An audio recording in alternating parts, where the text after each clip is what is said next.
This meeting is being recorded.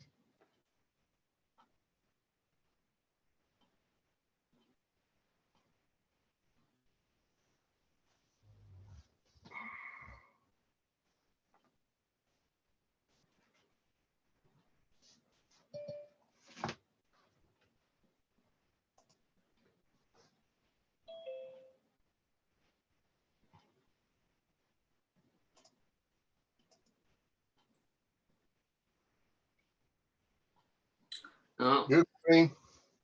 hey, Richard. Hey.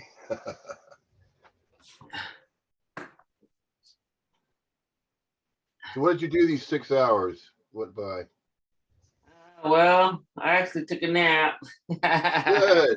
Good. I was hoping you did. That way you got to be refreshed and kind of raring to go. A bit better revitalizing. Yes. Yeah, it felt good. Felt good to get that nap. Ah, That helps. Trying to think of how. Yeah. It seemed so brighter before, just a second ago.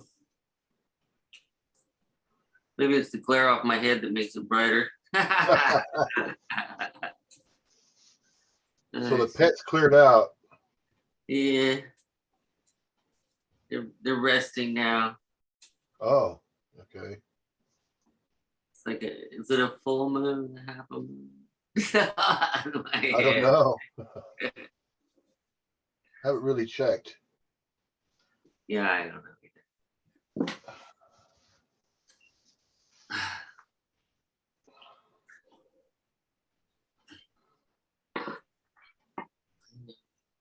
Nothing new. Everything's still the same, apparently. Yeah, but somehow different. Yeah, it's true.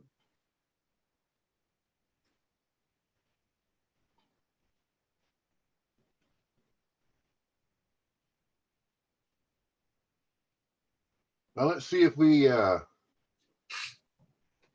any newcomers. We might. Well, that'd be nice, huh? Yeah.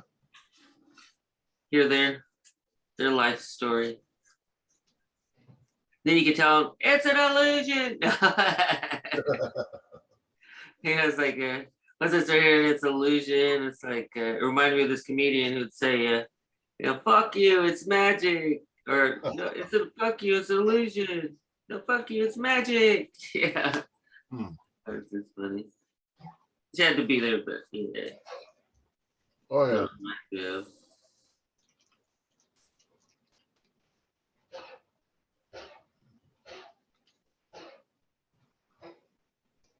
What?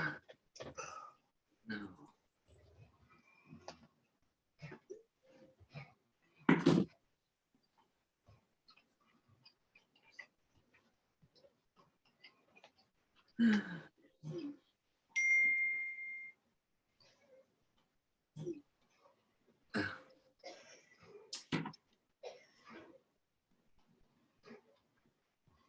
He went to the store.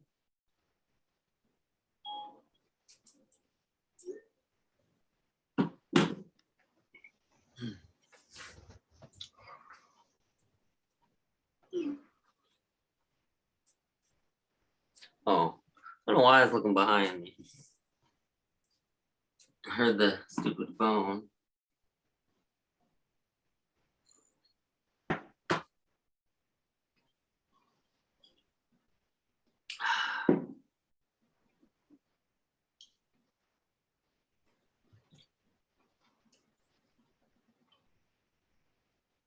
Yeah, after our meeting, I started to watch something. I was like, no, I need a break. I don't remember what was it though.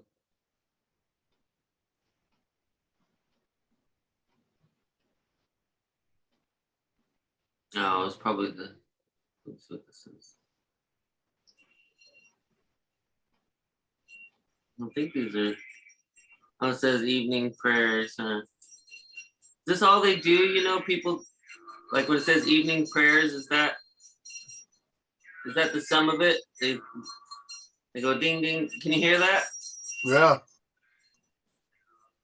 Is that what they do? Chant and like meditate, yeah, meditate, uh-huh. chant In prayer. the temple, in the ashrams, temples, yeah.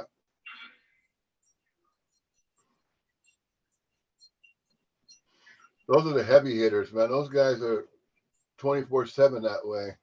Yeah, They're yeah. all out. They're kind of committed to it. Very. I think. Mhm. You ever watch that Buddha at the gas pump? Oh yeah, I've seen them before. Rick Archer, yeah. Yeah. He had something on today, or at least it was. I didn't watch it yet. Okay, for those listening to the live, What is it? this thing, yeah, those. Oh, Ed Kelly. I don't know who that is. You ever heard of Ed Kelly? No. Me neither. See, a lot of the people that he interviews are spiritual teachers, and that's not what this is about. Not Yeah, duality, it's not about teaching. yeah. I thought there's a few things I was like. I think he interviewed Tony once. Parson. Oh yeah, he has. Yeah, I think that's how I came across his website. Is I was after I came across Tony in some forum. I think then I tried to follow, what he'd created or his video trail, his video footprints. What's really interesting to see is how some interviewers Yeah. they'll interview spiritual teachers that have something to say and something to offer, which is kind of a different flavor compared to what we talk about here. There's nothing on offer here, nothing to teach. Yeah. Yeah, but at the same time, you still might learn something anyway. You know, we may not have anything to offer, but you still might learn something. So There's no guarantee, but no. that's what's odd about it. Yeah. Who was it as yeah, and that's one thing I was a little surprised of is how it seems like some non-duality is interwound with other teachings. Yeah. And so it's like you don't always it says non-duality, but then you pay attention to it and it's like, what? You hear a little bit of offshoot, I guess, or a little Off topic, yeah. Yeah, it's like they do get off the topic, and you can it's like tell there's the a difference. nugget, huh? You can tell the difference. You go to a Jim Newman satsang, and the Jim Newman satsang, how it's going to be, where it's going to be radical, and he's not going to be addressing anybody. He's going to say there's nothing. The questioner really, the questioner in me is, when I've watched him, it's like, there's almost like this, don't you dare even think about asking him anything. He will chew you up. Yeah. You're gonna be looking at yourself and you won't like it. Yeah. Yeah. I know it's so funny. Sometimes he's so direct. It's almost. Oh yeah. I've heard him be direct. And it's like sometimes I don't know. Then other times he's just giddy or for lack of a better word, just joyous about something he finds or something that comes across as humorous. So yeah. Whatever that's happening. So I know he's a giddy, laughy person too, and Parsonites, what do they call it? Parsonians. Parsonian. I hope Tony's, that's something he probably never expected to happen in his life. Parsonianism. Hey, life's unfolding in a new and mysterious way, probably for that character. Some of the things that some people come up with, it's really, Right? Is that unexpected? I'm sure that's unexpected. How could he ever dream of that happening? no, Parson, you know, that shit. The way when I first heard it, I was like, why does that sound so familiar? What is that? Oh shit, it's funny. But it goes back to the same kind of thing that we were talking about a little bit earlier, is the non-dual language. I guess you would, for lack of a better word, you know, the non-dualistic yeah, communication style. non-dual verbiage, the terms that are used, the words, the Yeah, vocabulary. yeah. So there's some things that kind of, I mean, what, you only have so many choices to explain nothing. Yeah, That's you true. know. Yeah. And you guys are very creative. I will give everyone kudos for Well, that.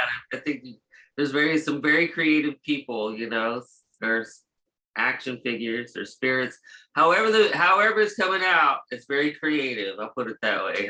well, Huh? the action figures that used to be staunch seekers Yes, are yes. going to retain that ability to speak in Mm, the same way, in a similar manner. It's yeah. still dualistic because again, just to simply speak in the speech of a language, you're already kind of projecting a duality right there because it's one speaking to another. Yeah. So that already is a form of separation in a sense, but it's not really addressing anybody else. When we speak of non-duality, we speak in terms of what non-duality is about, what it's pointing to, but that's as far as it goes. So Yeah. we're just pointing you to look at the everythingness that's everywhere. It's already this. This is always. It's always on, incessantly on, and so are we. And that is continuous, over and over again. It'll never end. It'll never stop. That's why we could pick up on a satsang and pick up where we left off, because where we left off was already still continuing. Even though the satsang ended and nobody was around, it's still going on.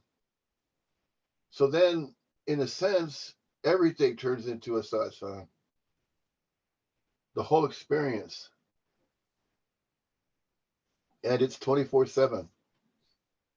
Yeah. I mean, you could dive into it at any point, any time.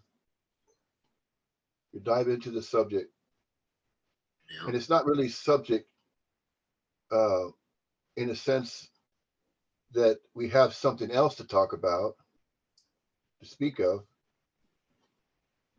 because subject and object are what duality is about. Duality is about subjects and objects, and the conjured self's about that too. Mhm. But once the questioner is starved, in other words, if enough questions are asked, then the more opportunities that the separate sense of self has to fall away or to collapse. And that collapse continues on. It doesn't end. The collapse doesn't have an end and say, okay, well, he awakened or he collapsed and now And now there's a new version of himself revealed. In a sense, that's sort of how it happens, but it's a bit more than that. It's that and more. So whenever we're bringing up this subject, and I say subject because it has content, and that content is going to encapsulate just a few number of terms, a few words will be spoken, and when these few words are spoken, it is to point out, and if it is seen through. So for the subconscious self, the presentation here is addressed to that which we're not. So if we could study what we're not, and we could know about what we're not, and we could discuss that, then that's what we will refer to. We'll refer to that which we're not, and we'll study what we're not, and we can know about it.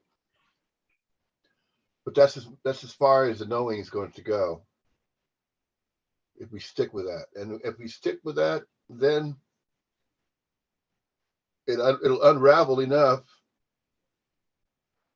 to where it leaves kind of a lasting impression on the viewer or on the person that's listening to the message being presented. And that's what this is. That's what the satsang's about. It's a presentation to allow for an open-ended conversation to begin, questions to be asked, and going over what is referred to as a subject, and the subject of non-duality. Although non-duality isn't really a thing, it's not intended to teach anybody anything. No learning is going to be involved, but if anything is learned, that's what it would be. It would be that, okay, I'm recognizing what you're saying, but I'm still not sure of A, B, or C. It might continue having more questions, and if it does, that's fine. We'll address them. So if you have any questions that might come up and might arise, then we'll bring them up, and we'll see what happens. And it could be a falling away. Okay. It might be a collapse. It might be a falling away that happens. And if it does, then that's good. If it doesn't, maybe the next question might loosen the raveling.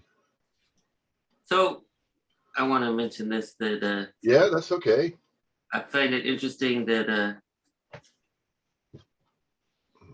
we're talking about how it seems like pieces or nuggets of non-duality are like scattered through little. Otherwise, I'm just hearing it everywhere, but I'm pretty sure it's scattered in lots of places. Like I listen to, like I can't remember what it is. These like ufologists. Yeah, ufology. Yeah, ufology. Yeah. They speak almost in a lot of times there's a non-dualistic thread. I don't know how else to call it, it's, but then they got all this other stuff that makes me, well, I don't know, that's a little stretchy for me, it's like, I mean, and then I tell myself, well, what the fuck do you know? You don't know nothing. They could be the ones that are right on this shit. You don't know nothing. Who are you to judge? But it's like, still, it's like not my cup of tea, so to speak. It's like, same with anything though. I kind of personally, it's like whatever's like when I look for non-duality videos or something. It's like if it's not resonating with me, I move on. Sometimes I'll come back and it's like, oh wow, that makes, I get it. I get that. It's like there's a time or a flow, or sometimes the message isn't, or the listener isn't ready to hear it or whatever. Yeah. But yeah, because I don't, there's, I don't know, things change sometimes, and just it's different. Yeah, the delivery of the satsang can develop in a different way, can manifest in more than just one way. And that's quite common. And I don't know nothing about it, and God bless the people that do it, but it's like I see these speakers that have retreats, and I looked into those, and it's like, Yeah. those are hundreds of dollars, or $100, and it's like, holy shit, do you have any idea how poor I am? It's like, it's like, that's why when I was asking about this trip to Italy, it's like, I inquired about it to see what the cost was, so I could, if it's feasible, I could start saving some money for it, Right. But if not, then I'll just say, okay, well, it's not for me. It's out of my range, God bless you. But if it's possible, hey, it'd be a great experience, I think, especially for me and my granddaughter, because that's what I want to go with me, if that was possible too. But yeah, she's yeah, but I don't know. I just started rambling. Yeah, I just don't understand. I mean, I understand that. I know if I had money, I would totally. It wouldn't be, maybe, be like, oh, $100, no biggie, nothing. I could do that for a weekend getaway and have some one-on-one talk. It's like, send you $100. It's like, dude, your bill's a lot more than $100. I know. Did you see the hours of these videos? I don't understand how they can get away with that, but they somehow do. I know, and I have really. Now you see, there was a preacher who the same dilemma comes up, about a preacher making money. Yeah. And I wish I could how he said it just made so much sense about the mule works. It says something about even though the they need to eat too, basically, or something. I can't remember exactly how he said it, but it was a very elegant way of looking at it. But there's also that idea of when you get into religion, which is not what I was talking about with a retreat. Shit. Maybe they've got to undo a bunch of shit. I mean, I'm not gonna try, and they don't owe any explanations. I'm just saying, for me, financially, it's not something I could do. It's just Yeah. I don't know how they substantiate that they can place a price on a satsang. It does seem a little. Yeah, I know. When I hear it, I feel like it's just, maybe it's just me because I'm weird about it, but I feel the same thing. Like, it makes me feel bad that I can't help, when it's things like that. That's all. I always feel the information should be free. Yeah. Should Well, always be free. a donation isn't a request. Well, donation, yeah, that's just a donation if you can contribute or whatnot. But and they do say inquire. I know they do say to inquire if you can't afford it, but then what that makes me feel like? Could you give me a freebie? yeah. I don't. It's a terrible catch-22, right? I'm too Ineffective. poor to pay. Could you have mercy on my poorness? You know. Shit. Yeah, I know what you mean, That's all good. but I mean, God bless them. I don't mean that in a whatever way, but you know, I wish them all the best. If they're out there helping people and good things come from it, and it costs somebody $100 to walk away feeling whatever, I guess small price to pay, right? I suppose, yeah, Yeah. It it's just really not brought up that much, really. no. If there's a It makes charge, me feel that way, huh? yeah, if there's a charge to the satsang, it's No, not it's really usually the retreats. The retreats brought up. are cost money. I don't know. Maybe they have to pay for shit. I don't fucking know.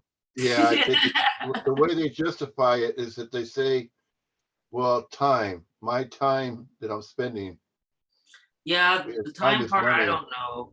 I don't know. They say that time is money, and if I'm gonna do a 1-to-1, that's another one. Yeah, A 1-to-1 retreat, that's a little I extra. think I've seen something like that, and I like, you know, for so much you can have a one-on-one. Yeah, I was like, oh, that feels more like therapy. You know, yeah. I hate to say that, but it does. You know, I don't know. It comes across that way. It really does. And that's just me and you talking. So if somebody wants to chew me up and spit it out, get in our sat song and No. out. Straighten me out, man. I'm not trying to be judgy. No, I'll write no, a book. Write a that's book so quite you all can right. pay for my air trip over to see you, Richard. It's charity, and I can say, Richard, I can't afford to come to your sad songs. Sad, you know, Yeah, it's a sad song I'll be singing, that's for sure. See how that feels, all that, and then all the feelings that go with charity. Yeah. It's different though. It's like in the same way, if I had lots of money, I think I would be charitable. And then I think, would I want somebody to feel like, you know, so I don't know. But like I said, I don't know. Just has a weird taste, leaves a weird thing in me. Because quite honestly, I think the part is I'd like to go to a retreat. I'd like a yeah, therapy session. Anna, straighten me out. Yeah. Paul, give me a Zen bitch slap, you know, slap that fucking self right into the seat of self or whatever. But I'm afraid I've been bitch slapped so much, you know, whatever kind of slaps, reality slaps, spiritual slaps, I'm numb to it non-dualist now. slap, The that I'm face probably is numb, slapped up, huh? desensitized. The face is numb. Yeah, like I just There's no dinging feeling in out. it anymore. Yeah, I've been slapped so much. Yeah, Yes, it's all good. I've had lots of things that felt very in some ways, for lack of a better word, earth shaking, you know, really, you know, then like was said earlier, you know, the mind kind of grabs hold of it and plays with it, and all of a sudden it's not what it was once, you know, it's like that experience is now in a box somewhere in the back of the brain. You're, you know, all figured out or saved or rummaged through later. Oh, what really happened? Did that happen? Did you, you know, just all these, rather than like you said, you know, just experience the experience and let it go, whatever, you know, kind of like yeah, passing on. and it's very easy to do that. It really is. You don't even have to give it a second thought. Yeah, the second thought is the point though. Yeah, second thought doesn't even need to be entertained. That's the, yeah, exactly. And isn't The that the thought, difference between the hearing and the hearer? Or the, huh? what is Is it? there a hearer? Right. Yeah. Yeah. I know I shouldn't have said that. Now I feel bad for stating things. I feel like some sort of dickhead. No, What of course not. Wow. No, Like, you're being, 'cause I really think all these people are great, and I don't, it's like, and I want to say things that, about whatever however they finance themselves or whatever they do to get a little money on the side you or will, you're being whatever. realistic about it. You're being realistic about it. That's, It's just how I feel. It doesn't make a difference, right? It's just a feeling. no, of course not. And it's probably more my own. One thing that's so amazing is when after my back surgery, I had a therapist, he did stuff with my back. He had this thing that looked like he had this metal thing. It looked like something out of a space age movie, and he'd rub it on my back, to get the nerves or whatever the hell he was doing. I don't know. And but there was this doctor that he told me about that he knew personally, and I was talking to him about that. And what he said and the way he said it, it came to my mind, it came to my realization or whatever that it was more about me than it was about the doctor that was in a wheelchair. And because I said, oh, I feel uncomfortable talking to him about my pain, right? Because this guy can't move. He's in a wheelchair, and I can't remember what's wrong with him. He's a wonderful human being. And after I got over whatever the frick was holding me back from feeling comfortable around him, I found a good person on the other end that was intelligent. And I just had to get over whatever the fuck was, excuse my language, I had to get over what was going on in myself to be able to see what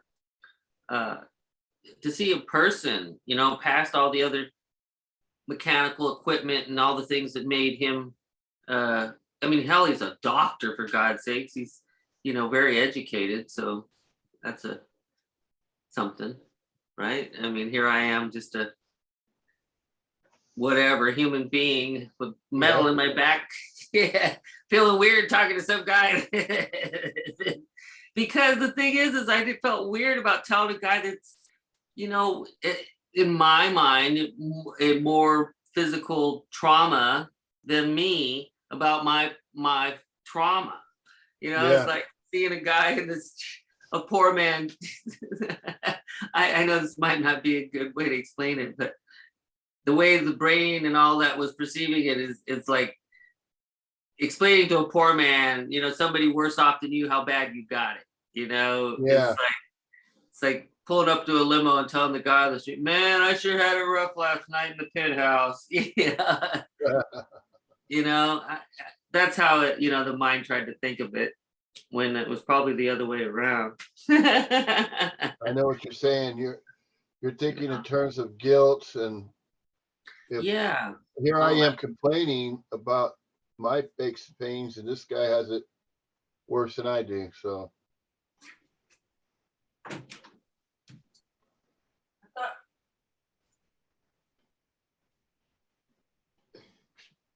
I'm sorry. George left that TV on out there, and I heard something that sounded like my birds being the birds being bothered.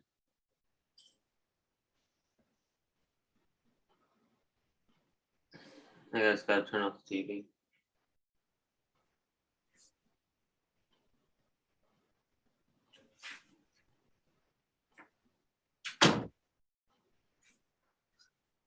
Oh, goodness. do you put a blanket over the bird cage No, at night? No.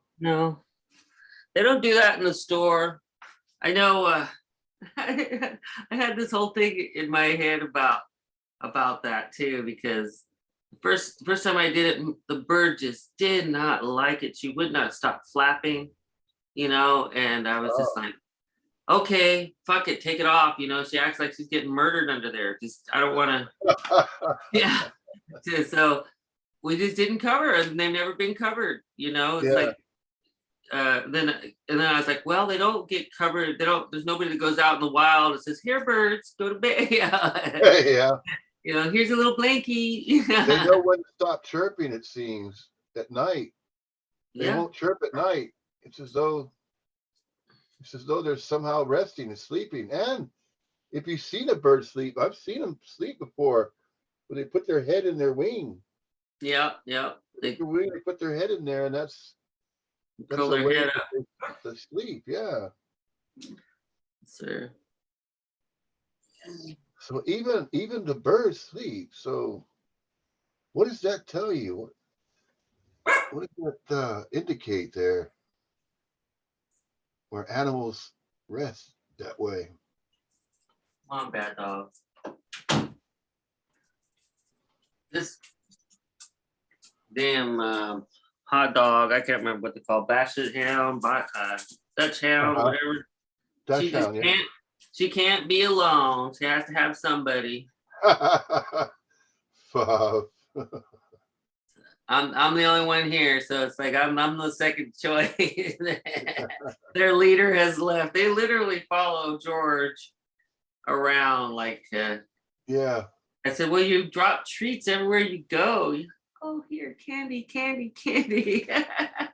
And he goes, why won't they leave me alone? Why won't they leave me alone? I said, because they know you keep giving them stuff. And that's like, Yeah. he goes, well, they're always hungry. I said, well, they're dogs. Dogs are always hungry. He doesn't get it. It's funny. Yeah, he had a stroke, huh? I told you that probably a long time ago. Oh, really? Yeah, he had a stroke a while back. Can't remember, was that after my back surgery? Yeah, after my back surgery. It was so weird. He came in and he came into the room I was in, and he's going, um, and then I was like, and he goes, I was like, have you been drinking? I didn't, Yeah. because I was like, what the fuck? And then I was like, and then he goes like this. I said, oh my God, sit down. I just went into, oh fuck, there's something wrong. You ain't drunk and you're acting like this. But he had a stroke, and he said that, which is interesting to me because, his perspective on what was going on is, he just said the words just wouldn't come out. He knew what was going on, but they wouldn't. That's it. And they'd ask him his birthday. He didn't know his birthday, and it's like, man, dude, you're so lucky you didn't end up, carrying half your body, because strokes really mess you up. So my mother is funny. We divided our living room, so my mother had like, her section of the house. And Yeah. we'd listen, and one time she was talking to one of her fish. She's talking about George. Well, he's only got half a brain. So George, well, you only got half a brain. Wow. Oh God, that's just cute. My mom said, and we look at each other. It's like, you only got half a brain, dude. Ah, shit. Yeah.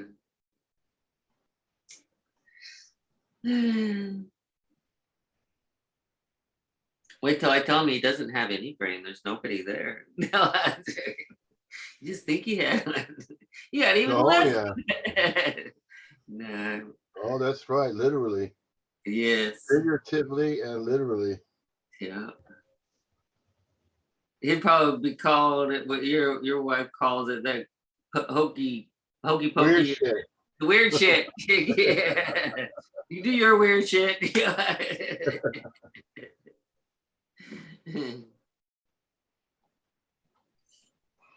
Yeah.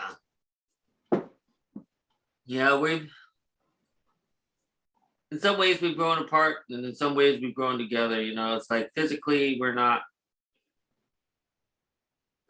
like that, Yeah. but you know,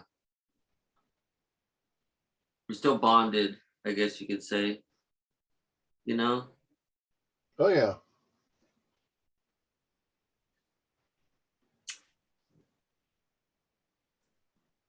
what's funny is when I was younger, you know, I used to have so much bullshit, jealousy, insecurities, and not that this has anything to do with non-dualism, but I just realized that, you know, people are going to do whatever they do. Why waste any time worrying about it, right? If somebody's you're with is going to fuck around on you, that's kind of on them. And once it's in your face, right? Yeah. Then you deal with the shit. Don't be spinning your wheels worrying about what hasn't happened. You know, it's like What's not happening, right? I guess it kind of is non-dualistic, but whatever. Yeah. Well, it is if it's not happening. Yeah. So why worry about it? Right. And what's not happening is absolutely nothing. Yeah. Nothing's really happening anyway. Yes. Although the person thinks, well, I'm an It's gotta be individual, I'm a something. person, I have thoughts, I have ideas and feelings and things like that. And when the person says that, then they are still conjuring. They're conjuring those thoughts and ideas, and they're entertaining them. Yes. And so I've been given the free will. that's what's going on there. That's what they believe. They believe they have a free will to exert. Well, if you have a free will to exert, then exert that free will. That's right. That's what I'm doing right this moment. Can you see That's it? fine. Yeah. All this Yeah, go happening for right it. here. That's okay if you feel that's what needs to be done. Yeah, Just but playing. that's the I way. wish I had something to exert. Ah! Right. Ain't nothing here really to do anything. Shit. It Well, really most is. conjured selves will admit to it. They'll even admit to it and say, "Yeah, I have free will and choice. I can make decisions. Yeah. I'm living my life the way I want to live it." And man, if they say that, they're really still stuck in a separate sense of self. They really are. They're deeply in a sense of separate self. You know, And what's funny is how it seems to almost, you know, like almost a teetering sometimes. It's like, but I do seem to notice that when I step out of the, or I guess you'd say the focus has shifted from, you know, realizing, you know, what's happening or not happening, however you want to term that, the not happening. And then I get sucked back into the dream or whatever you want to call it, that state. Then there's this looking back going, oh, look how you got right back into that train of thought. You know, that idea, you know what I mean? Back to the dream. It's easy to get, but I do notice it. Not that that matters much, but I do. It's like, oh, look, look, you're not yeah, paying attention. You know, uh-huh. basically, I feel like that's, you know, not paying attention. When I was younger, I used to try to keep the conscious thought of God always, you know, that to be, I thought that I should keep an awareness of God's presence, you know, Mm-hmm. Mm-hmm. and that's why when I lost that awareness, there became this feeling of separation from Yeah. God, for lack of a, you know, and I don't know, it was a few days ago or some time ago that I kept hearing, you know, you're not separate. There's never been any separation. Yeah, And that never was was. like, huh? There never was. That's right. Separation. And that was a good feeling. It made me feel good. But then, you know, I think, for lack of a better word, doubt creeped back in, or the veil was pulled back over. However, is a good way to explain it, but yeah, that feeling didn't last forever. I don't know. But it is maintained. It can be maintained. And it's Yeah. not by effort either. It's an effortless awareness, a recognition. Um, once that fallen away collapse is finalized, you could say finalized, but there really isn't no finality to anything, but a separate sense of self can fall away to the point of collapsing and no longer being held as the center of a person, the center of a person that is self-centered and centered in a separate sense of self. Right. Did you ever feel that you lost your higher power, whatever, that you weren't connected to your source or whatever the heck whatever the term would be? Oh, The I went fullness. through that dark night of the soul, so to speak, where I was questioning so much before it finally all collapsed. All of it did.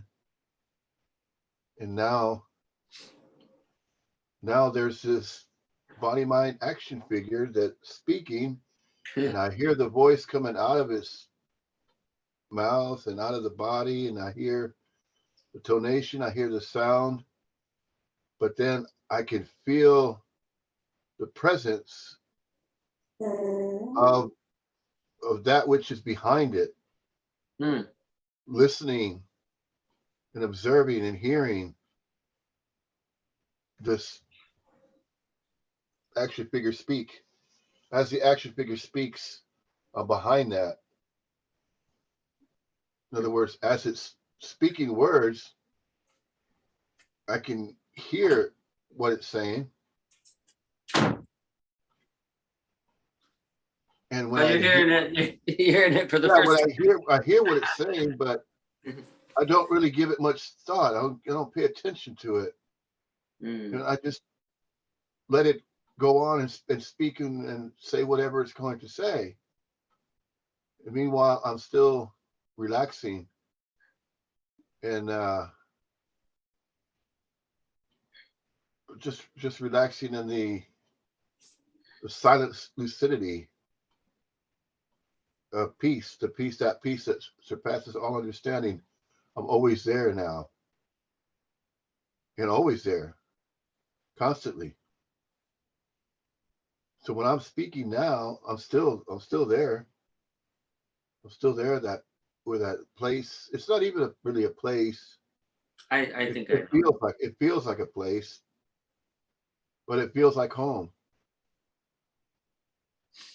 And that place that feels like home is everywhere.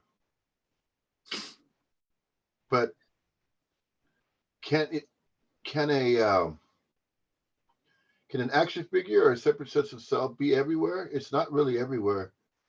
It's in a place, or it's experiencing a state of some type. It's going to describe.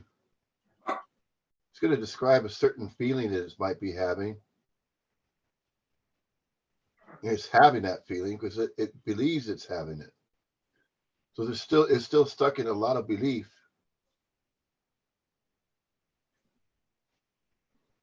And it's still in the knowing. So it's in the knowing and the believing that keeps that separate sense of self going. That's what kind of fuels it on.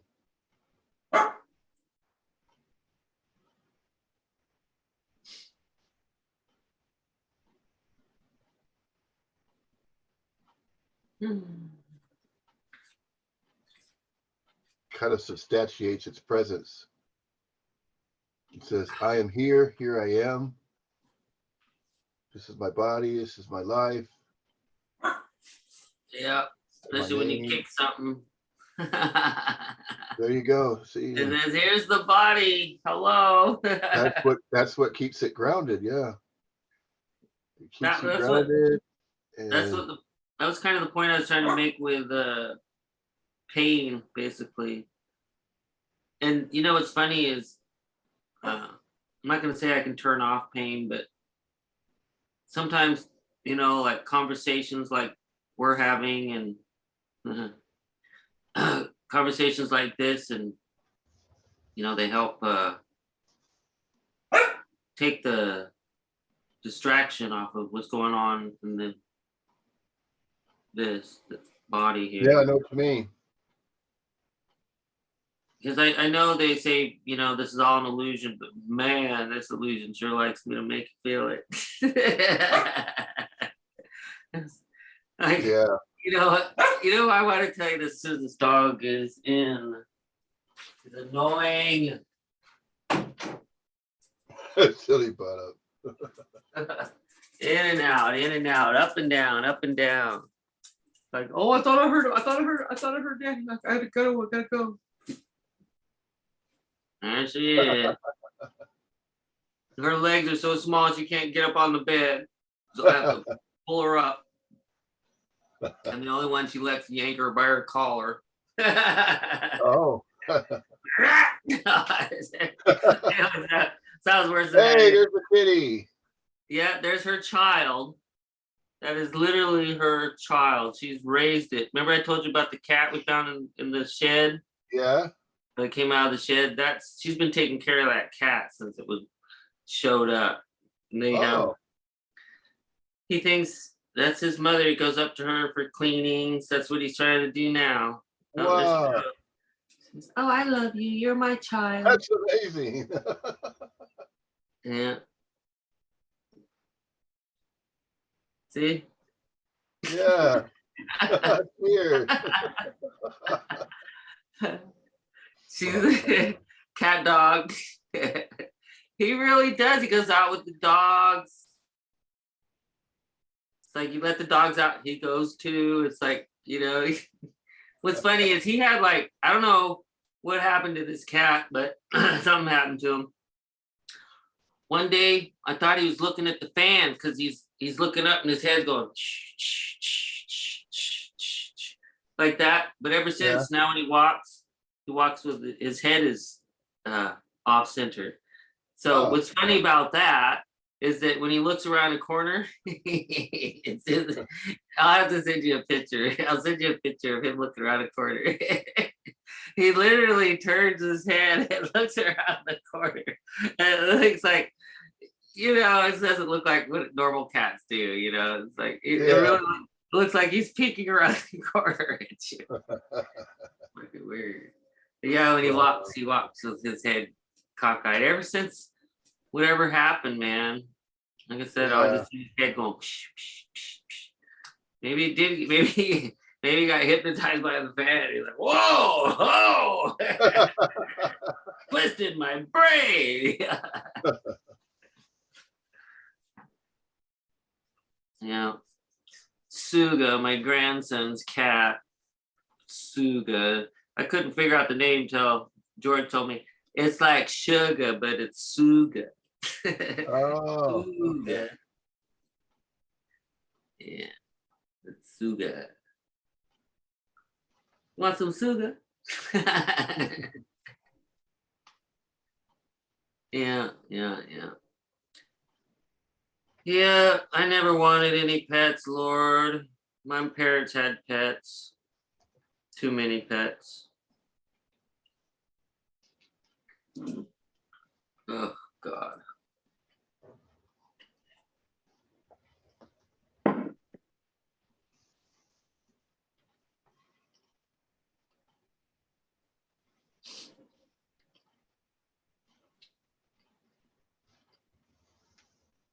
They all have their own little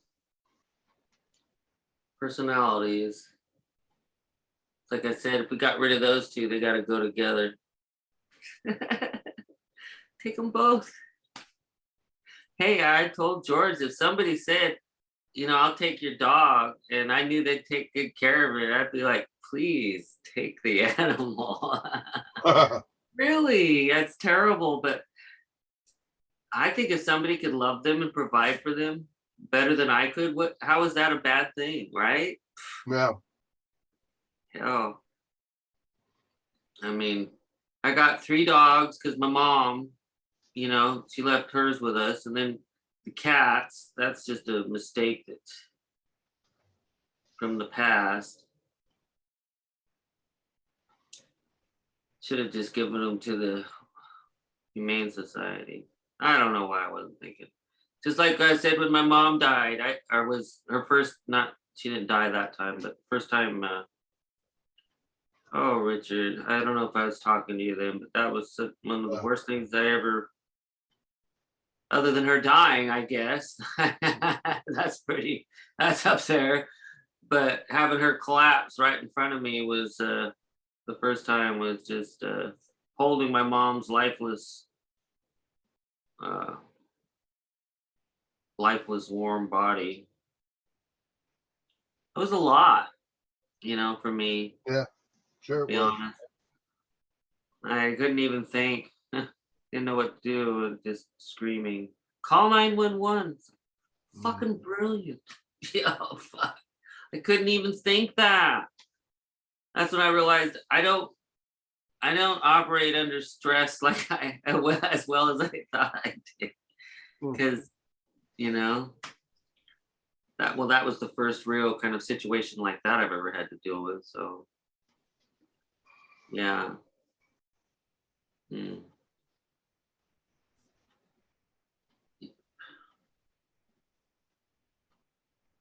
Death of my mother's ego, huh?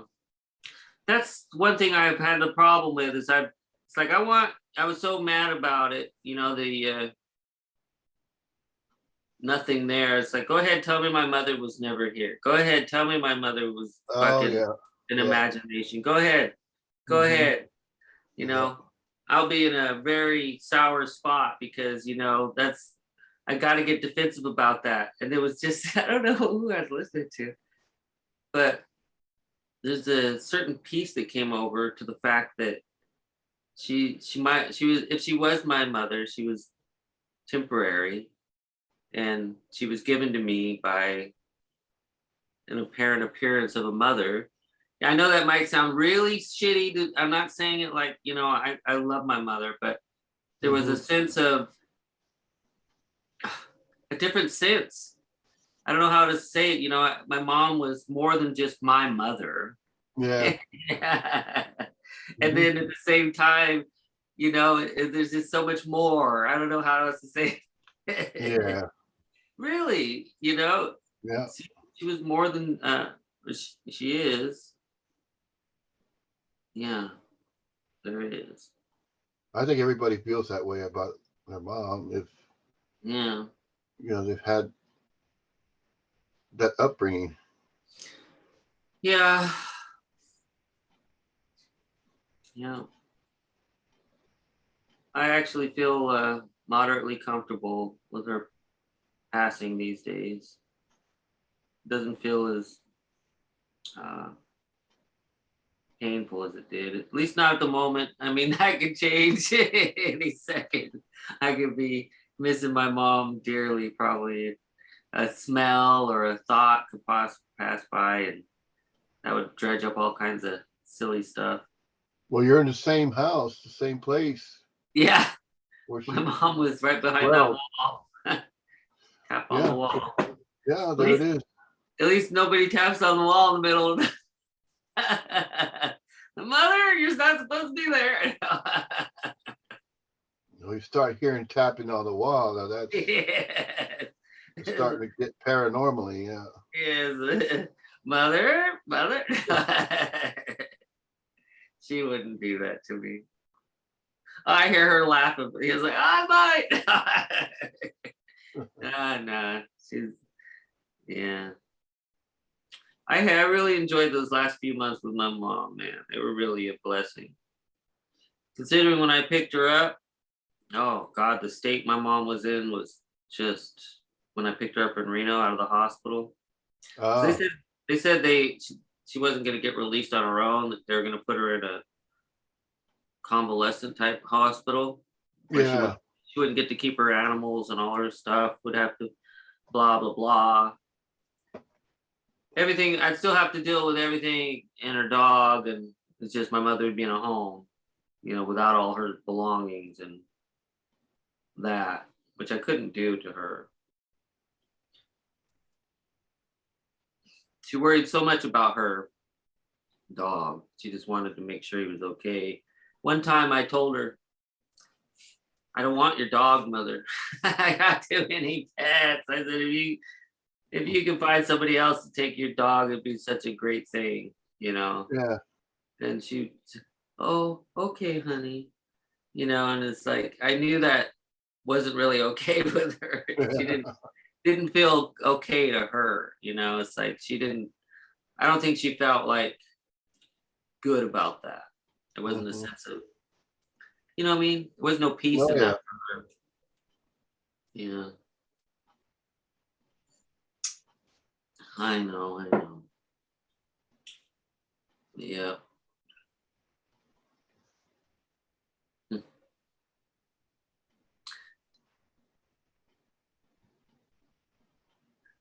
I heard this.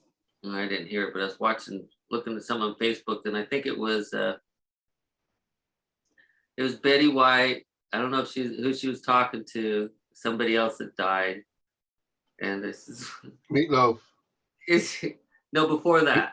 Meatloaf did though from Yeah, he COVID. was. He. Oh, I didn't know it was from COVID, but I Yeah. knew he passed.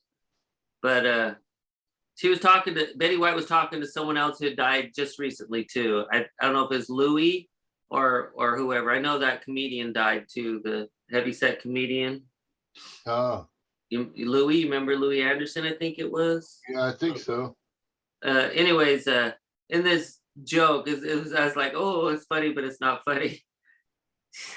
Hey Louis, why don't we order meatloaf?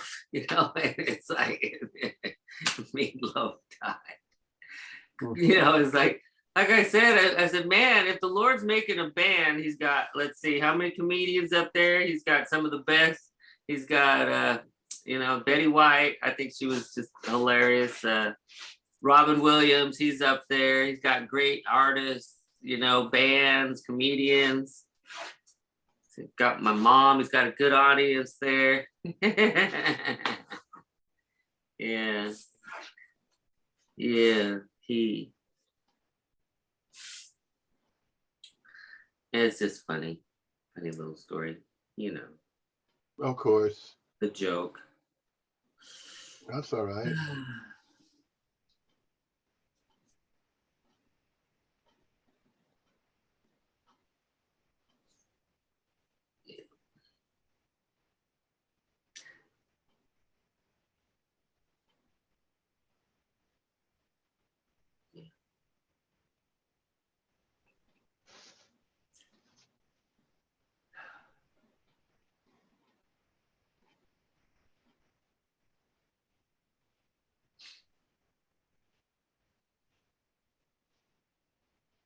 See, even though I put that That song?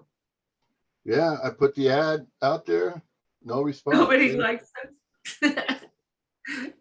The So Conjured Selves are afraid. No. Shit. I know it sounds very egotistical, but I feel like before I showed up, your sat song was doing pretty good. You had that interviewer guy, I don't remember his name, but he was there, and it's like I feel like he's like, okay, I'm out of here. I've never seen him again. Oh shit. he's still around, but Yeah, just it's not all doing good. an interview. That's okay. Yeah, I know. I think said it's very egotistical and selfish of me to think that I'm responsible for anything, but still, there's still a thing that goes, well, why, yeah, why? It's all good. Hey, I I hope everybody figures it out, whatever it is, man. Hope I figure it out too. You know, maybe I already did. Maybe I'm just slow to the slow to realization. It's kind of kind of the message I get sometimes. It's like it's already there. You just have to.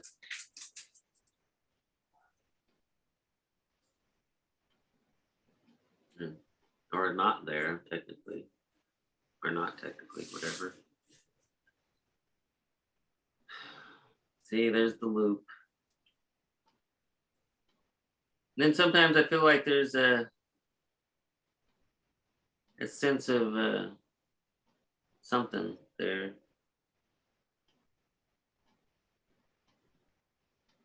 But you're always incessantly on. You recognize that. If you recognize you're always incessantly on, that means you're always, always, and you're present. You're ever present, but you're everywhere. You have no parameters. You just go on and on. What's funny is there was a time when I actually felt like the body was a restriction. In a sense, it can be, yeah. In a sense, it can be. Yeah, it's like I'm trapped in here. Ain't that funny?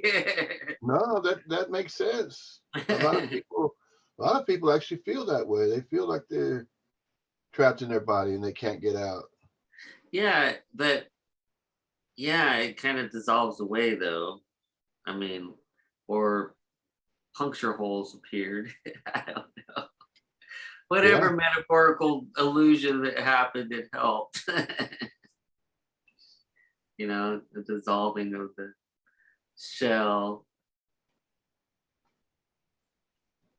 Really did feel kind of that way. It's strange.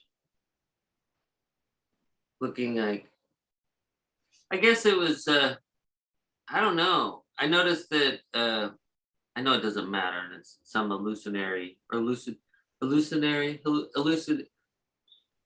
unreal, as far as I know. Anything, it's just, I guess it's as real as anything else, to be quite honest.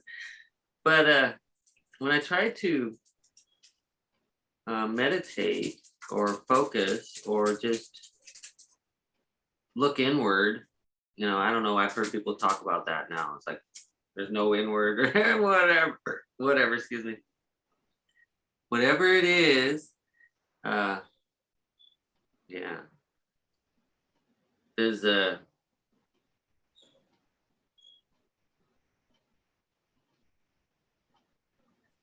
I hear my dog, but there's a it seems to a state of mind seems to arise quicker than before, I guess. It's an interesting thing. I mean, whatever it is, whether it's hallucination or whatever, I like it. It's a nice spot because it's a, I don't know, it's a, can I say this? I mean, I can say it, but What is that? it might sound a little weird, but What? it's almost like it's like a hallucination, but in a good way. It's very euphoric feeling, like, you Okay. know, yeah, euphoria, I guess, you know, but it's almost instantaneous. It's like I've noticed that I get to that spot and it's pleasant, you know, whatever it is. You think that might be your true self or what you truly are? I don't know about that, but I know it's a interesting experience. That's all. And I'm pretty sure it's just a visualization of something I picked up and now I'm projecting it, but it's beautiful. I don't know. I'm saying, you know, it's okay, I'll just say it. You ever seen those Buddha things that, you know, like where the Buddha's sitting in the middle and then there's a bunch of other Buddhas all around? Uh-huh. That comes to when I meditate, I can see that it comes almost instantly, and it's like it's a weird visual, but it's very nice, you know. And then Mhm. sometimes there's other kind of fractaling, you know. It's like, you know, Buddha within a Buddha kind of thing, but it's, you know, but it's not always that. Sometimes it's designs, beautiful designs in my head that are, but it's very pretty. Like I said, it's just it's like, whoa, man, let's go do a trip. Yeah. That's But okay. it's not. I mean, it's not really a No, trip. I mean, if that works. It's if all it's in working. there. But no, and I try not to identify with the self that I think my self is, because I'm afraid identifying it would make it fake. So if I can identify it, I'm pretty sure it's probably not real.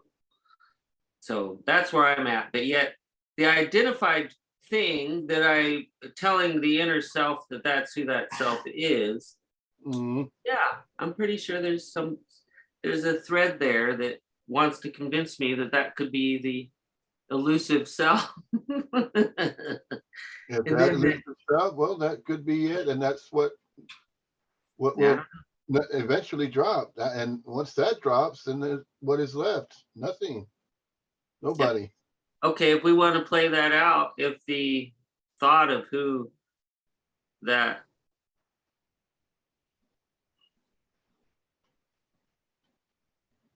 lack of a better word, is there a word? Not other self. Conjured self. Sound like a It's schizophrenic. conjured.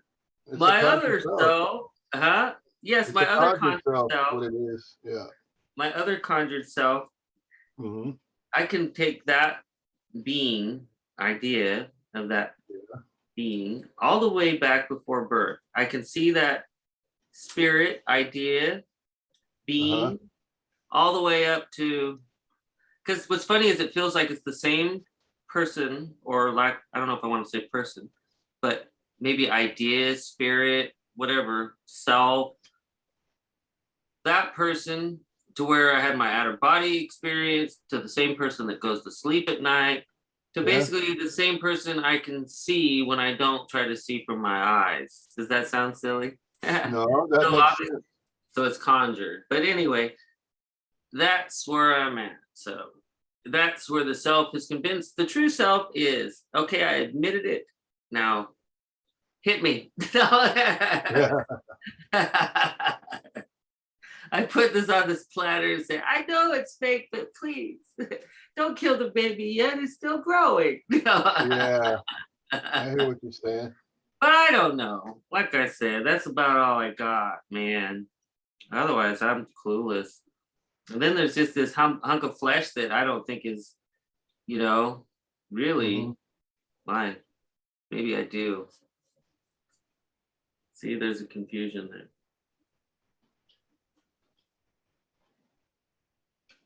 Yeah. Part of me doesn't think it's my body, but like right now, when I was gonna say I don't think it's my body, it's like, do you? Do you? Do you really? Mm-hmm. So now I'm not sure. I was surely convinced I didn't think the body was me. At this moment, I don't know. But that's strange. It is. Yeah.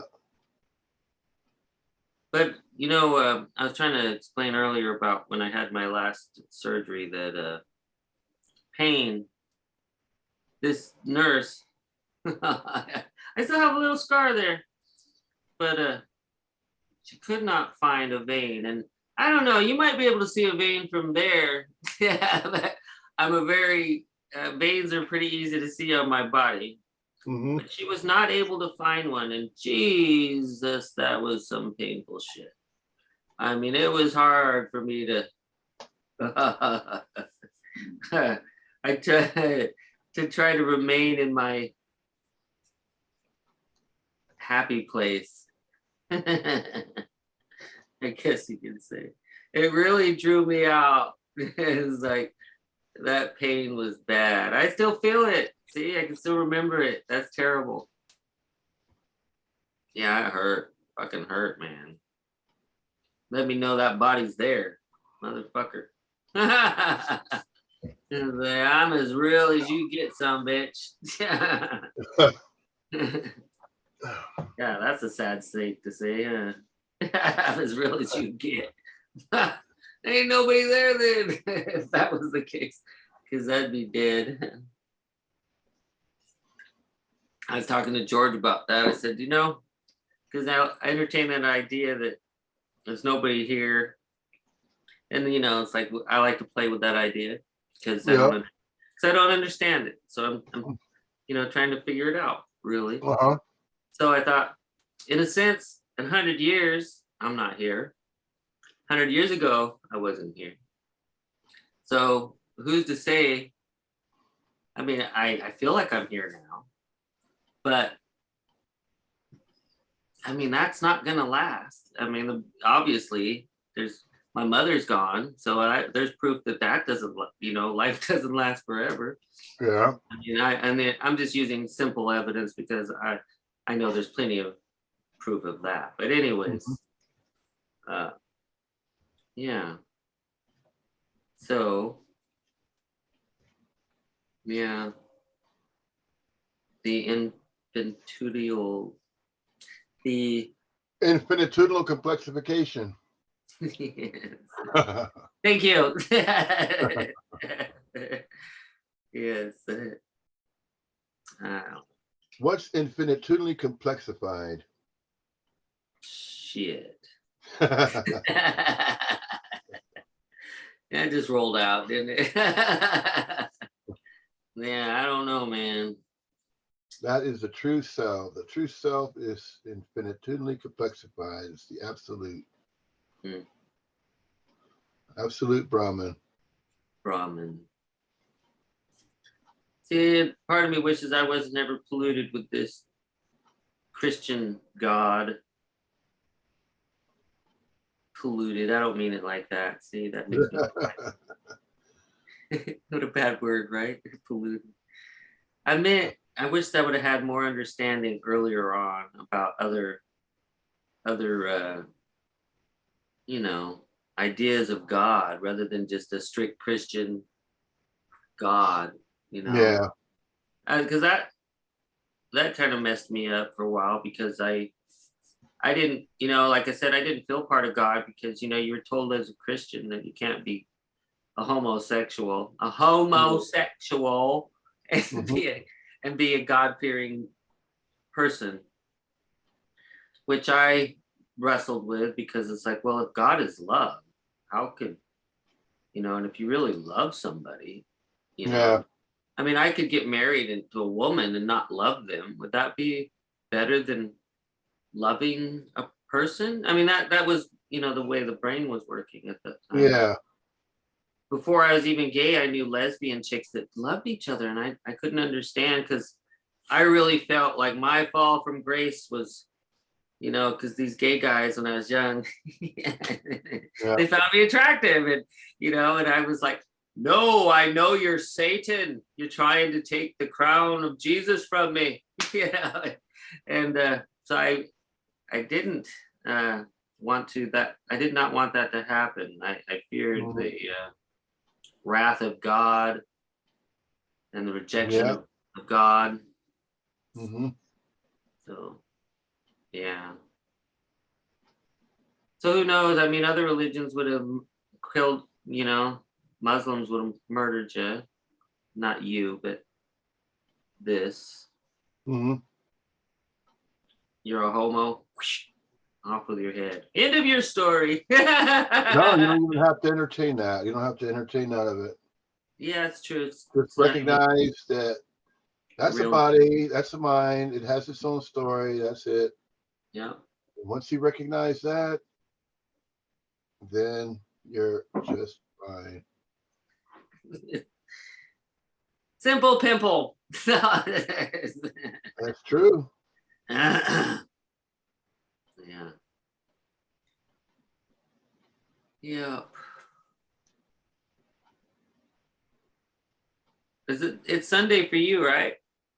Yeah. Yeah, it's confusing to me. Yeah, 4:25 in the morning. It's like it's Sunday still here. Saturday here. That's why when Yeah. I was like, oh shit, you know, it's like the days there. So I remember the last time I thought the time seemed different to me.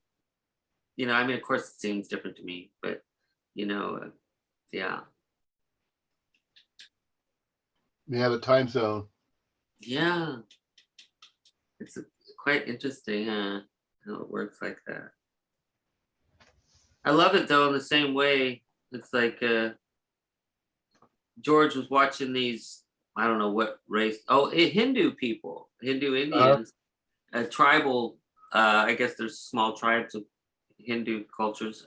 I mean, I don't know, I've never been there, but he's watching them being exposed to their first three things that they would listen to. And I just love the reactions. They'd never heard it before. They'd never heard Christian bells on a church.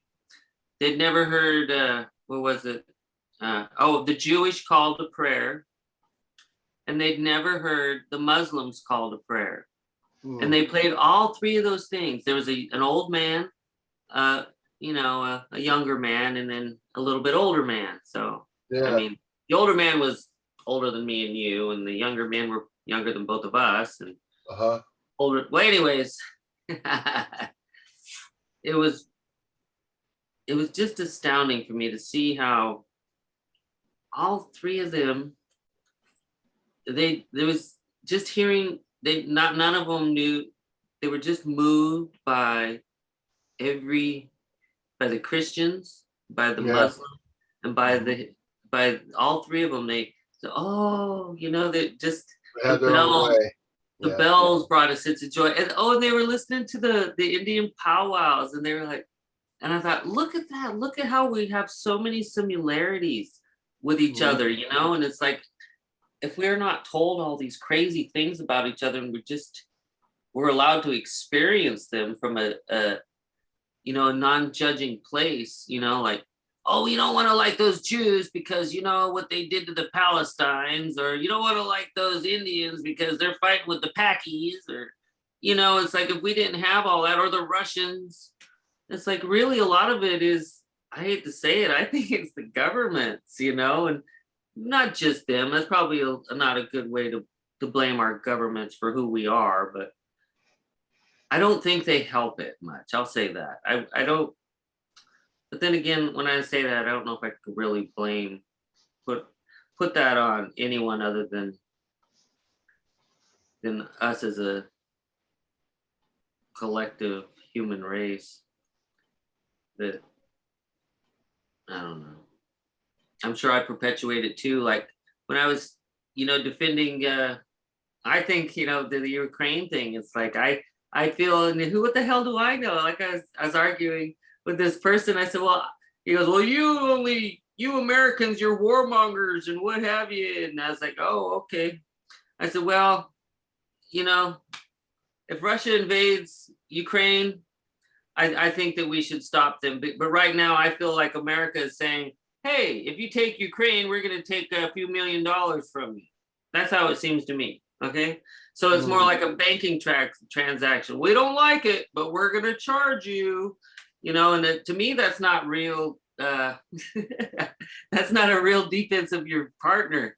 You know, like if you're, you know, I don't want war, but if Russia wants to walk into, just like I feel like if somebody broke down my goddamn door, you Yeah. know, I have the right to fucking shoot you in my mind. You know, the government might Mhm. say not, at least in California, they'd probably sue me and I'd go to prison for defending my house. But, you know, in some states, that's a legal defense. You know, you don't get to break into my house unless you want to die. Yeah. I'm from that mindset. But Mhm. whatever, I'm going somewhere. Blah blah blah, a lot of talk. Chatter, mind chatter. It's pointless, but whatever. The point was, it's just that it seems like, from the perspective of this being, that we're a lot more connected than it seems that, I want to say led to believe, but the belief that we're not. It's like everybody seems like people all want, certain basic things, love, food, Yeah, kindness. I mean, some people are fucking assholes. Don't get me wrong. I think they are yeah. genuinely fucking assholes.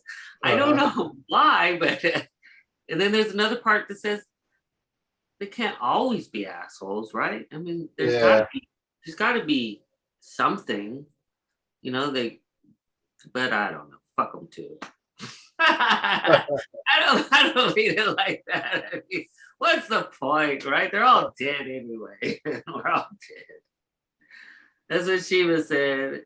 They're all dead, or Krishna, somebody. They're all dead. What's the point? Why worry about it? It's already written. Guess that could be another way to say it. It's already written. Your story is already written. Yeah, that's been said before. Yeah, but is it? Yeah, our whole life already laid out, but Can you digest that? yeah, but that's not even what's happening.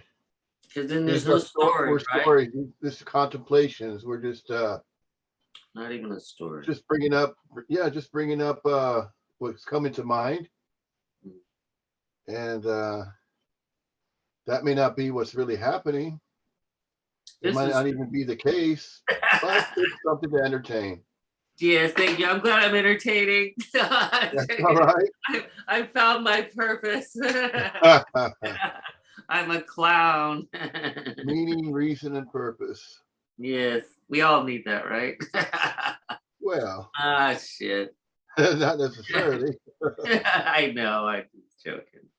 Yeah, that's okay. But I probably think I'm a lot funnier than I am. It's like I know I must seem crazy when I'm driving down the road and I have these stupid thoughts in my head, and then there's this son of a bitch in the background making wise ass cracks that just and then this part has to listen to that and then thinks it's so damn funny, and it's like ah, ha, ha, ha. It's like who do you laugh at? Never mind, inside joke. yeah, Shit. Yeah. I I'm gonna know. take a wee. Oh, all right. Break. Yeah, that sounds I'll do that too. Yeah, take a wee break.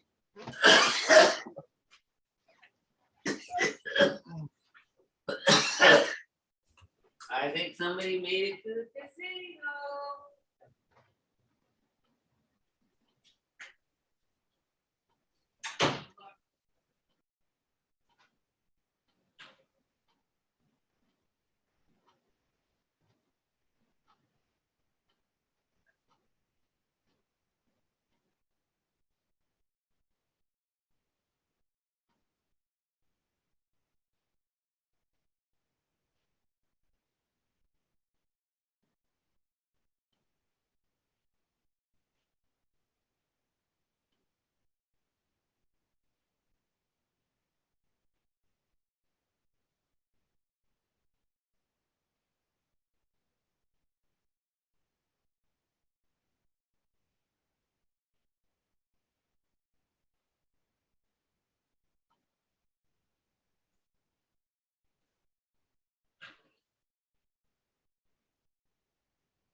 Oh, it's like a zoo in here.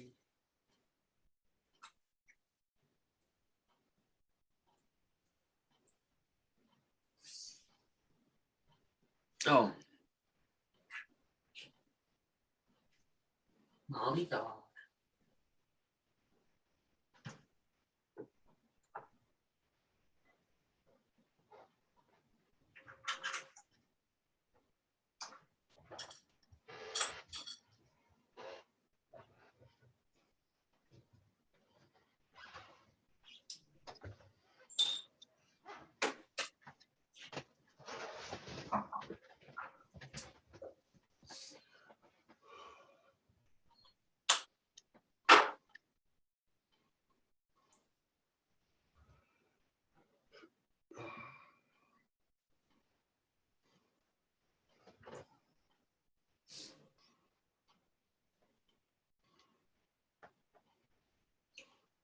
Ah, lordy, lordy.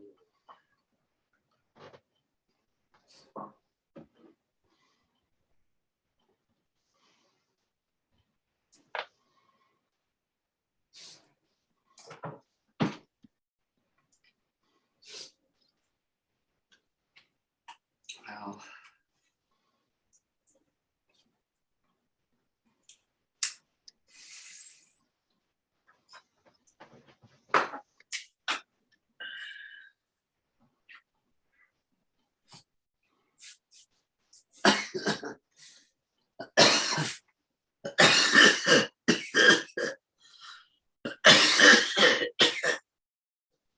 Yeah. Oh.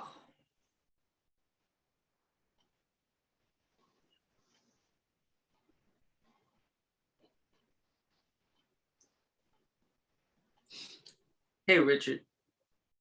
Yep. Do you know why the what's I feel like I know the answer why, but I don't know if that's the right question. You know the Hindus when they put the little red dot on their I know it's supposed to, or my understanding is it's to symbolize the third eye, is that right? The It's pineal gland? ranking. Huh? It's ranking. Really? Yeah, it's ranking in their Caste society? cast, right. Wow. I did not know. Depending on the circumference will You mean determine where it's their located? wealth. No, it's still in the center, but the wider it is, the more wealth they have acquired. Oh, So if it's a larger one, then they have quite a bit of wealth. I did not know that. That's what I heard. I thought it was to symbolize the third eye. And that does symbolize the third eye, really, yeah. Hmm. But I just wondered because I wondered because that sounded funny. I was wondering because I the third eye, yeah, and the pineal gland.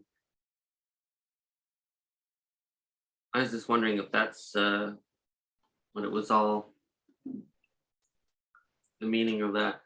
yeah, the Hindu tradition, it holds that all people have a third inner eye. The two physical eyes are used for seeing the external world, Yeah. while the third focuses inward towards Brahman, towards Oh, God.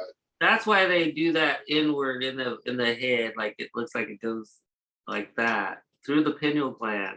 As Oh, okay. as such, the red dot signifies piety Piety or or piety, yeah. okay. I wasn't sure if I was understanding that. As Right. well as serving as a constant reminder to keep God at the center of one's thoughts. Ah, see, So that's the that's where I way, strayed. yeah, that's the way of doing that. And Yeah, it's not the the same as dot war between the eyes or in the middle of the forehead is a sign that one is a Hindu. It is called the bindi in the Hindi language. Bindu in Sanskrit and Patu in Tamil. In olden days, all Hindu men and women wore these marks, and they both also wore earrings. Oh, Today's the women are most faithful in wearing the bindi. So yeah, I seen one. She had it lower, and I've seen them higher. So I thought maybe if there was a difference on where they were located, if that meant anything. I wasn't sure. might Like be. the woman, she had one like almost here, and the preacher, I don't know what. I don't mean to call him preacher if that's wrong, but it was higher, and it formed more of a triangular. Like when you looked at the eyes, it was kind of like a triangular shape, as to where the woman, it was lower, like between the brow. I don't The know. Hindu tradition holds that all people have a third inner eye.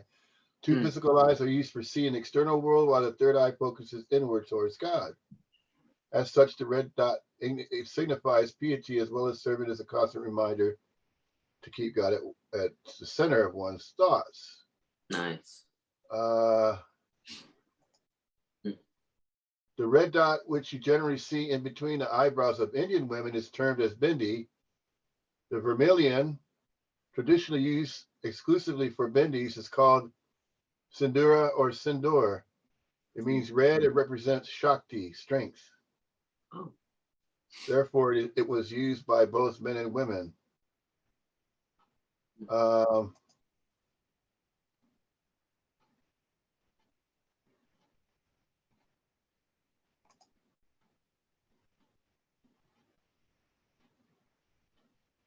Isn't it? Didn't you say something too, or I read something about if the lines on their heads go one way or go this way, it means a different like faith that they're involved in, or not faith. That's the wrong word. Study, I guess, or a different section of the Vedanta yoga, right? Like, oh, maybe I'm getting it wrong. Like some people practice a karmic yoga. Some people, and I found it interesting that people talk about service, and not people. I'll just be blunt. Paul. Paul speaks of service to other people, to addicts. service to others, yeah. Yeah, and I Service thought, to other orientation, yeah. and it might not be that he's actually saying, do that karma yoga, but in some way, my brain says whether he's telling them to do karma yoga, in some way, it is a karma yoga, whether it's understood to be that not that they're paying anything off, like, oh, well, I do this, I'm going to get rewarded, because if they don't even know that, it's just a service. That's the best thing right there, because As a practice, supposedly you're not supposed to be, oh, I'm doing this so I can get good, yeah. if it's just good service for being a good human being, that's supposedly the better thing. But it reminded me, that's what I'm trying to say without all the other crap, of a karma yoga, like, especially for an addict that's really lost. And, it's like when I first got off the heroin and the heroin, when I got off heroin, just having that job function was meant something. It was silly, but it was the first sense of something I had for a long time. Yeah, you replacing the addiction with a service to others orientation, which is, it's good. I mean, to distract In a yourself way, in doing that. yeah, I was trying to say that in a way it's like a karma yoga, it's like it is and it isn't. I mean, it's service to others. So in that definition, it's karma. You're paying back, Yeah. service. Isn't that basically what karma yoga is? Is a service, is It service. I mean, it doesn't mean you're gonna get to heaven. I'm not saying that either. Yeah. You're gonna be I enlightened. know.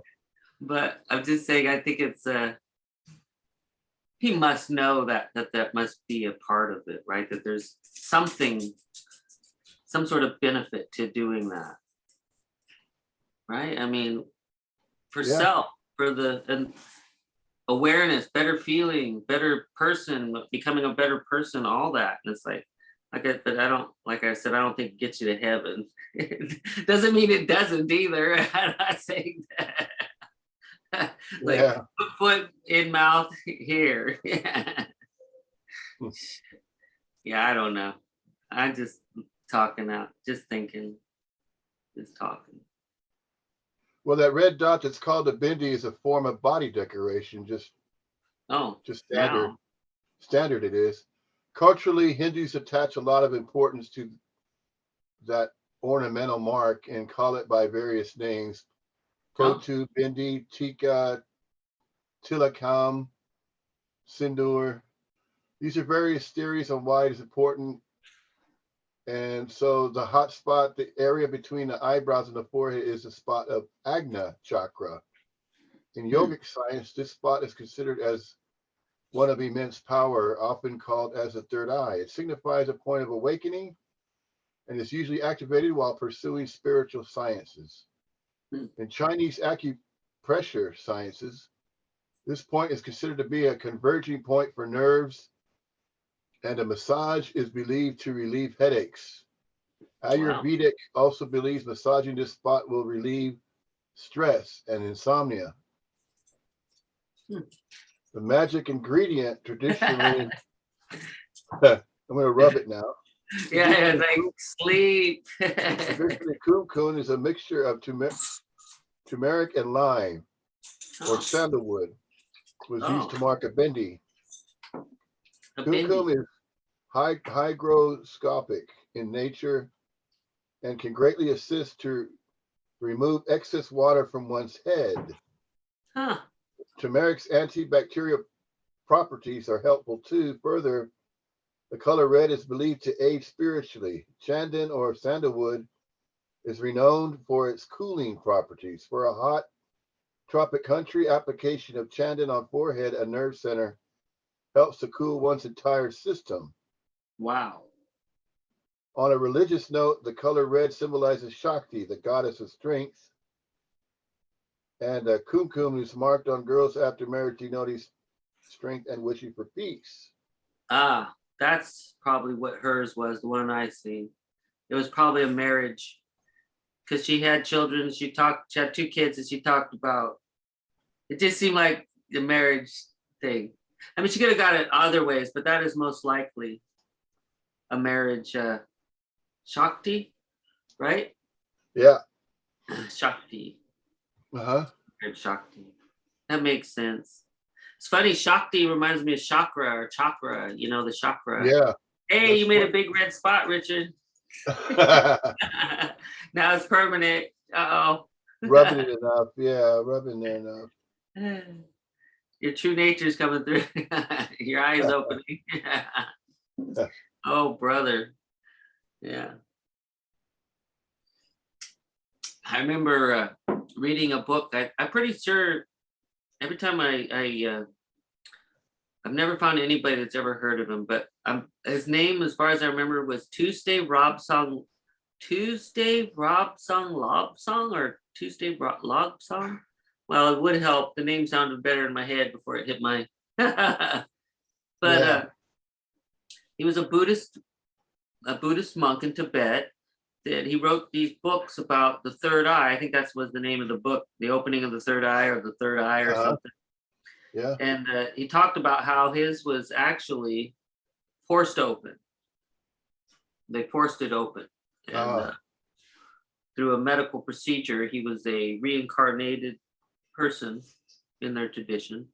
He also talks about a cave of the ancients that he experienced in the mountains of Tibet that, you know, whatever. I'm just telling you this. Yeah. And in this cave, he said that basically it was the cave of the ancients. I think that might even been the name of that book, Cave of the Ancients. He said that there was a cave in Tibet that when you went in it, these like ancient machines would telepathically communicate with you. Talked about that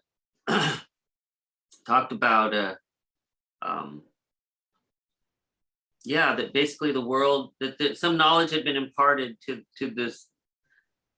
I don't remember who, the people that were there at the cave, and they talked about how this world had been destroyed once before, but it was destroyed with not an atom bomb, but a bomb that was like a hydrogen water bomb. Right. A bomb that produced a watery. So I don't know. I thought that was interesting, and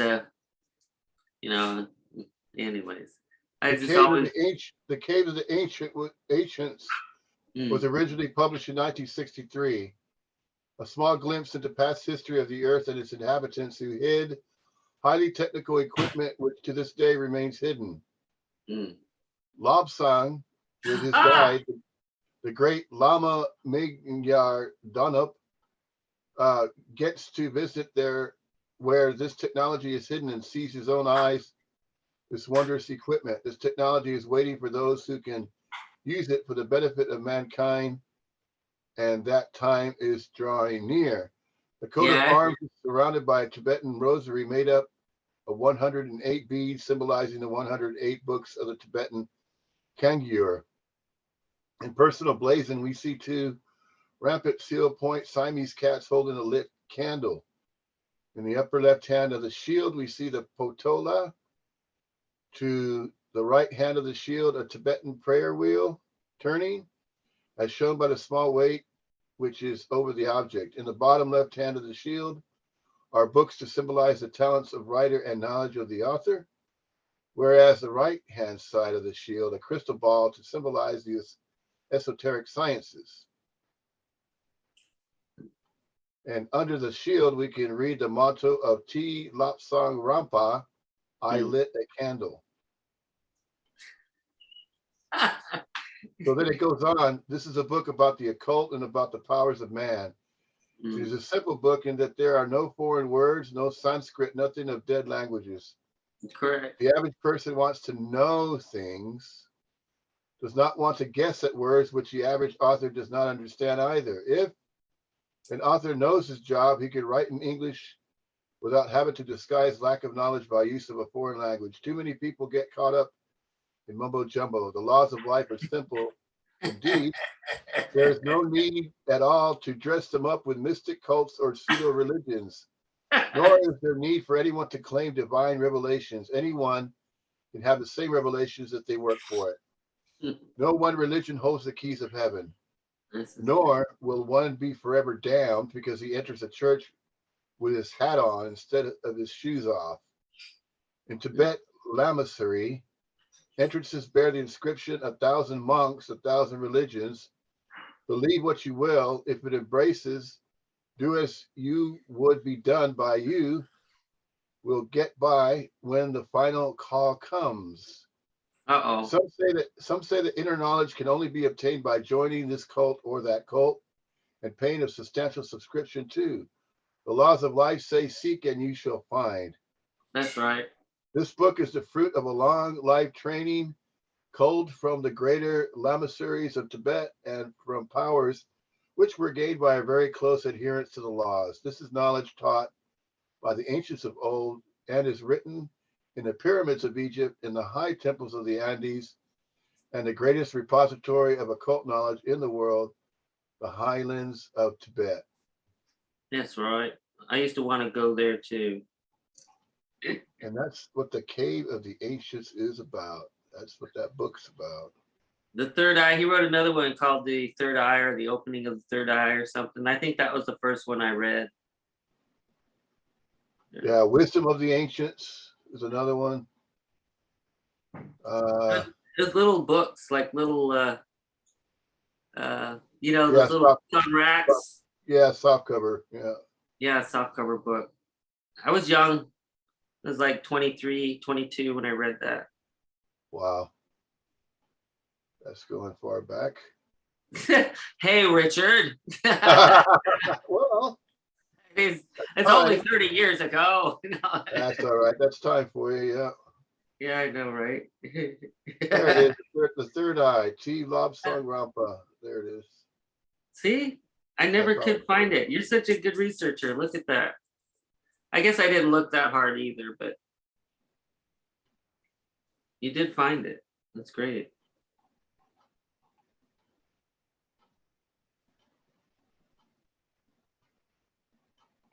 I guess you could say that's one of the books I read during my search for searching, Yeah. I found it interesting.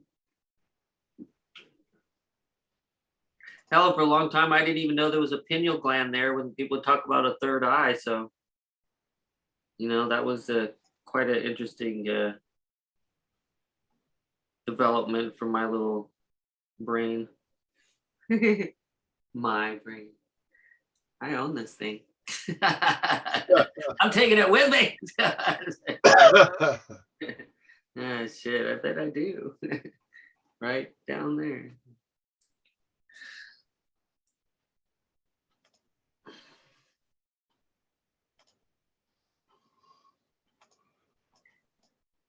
Yeah.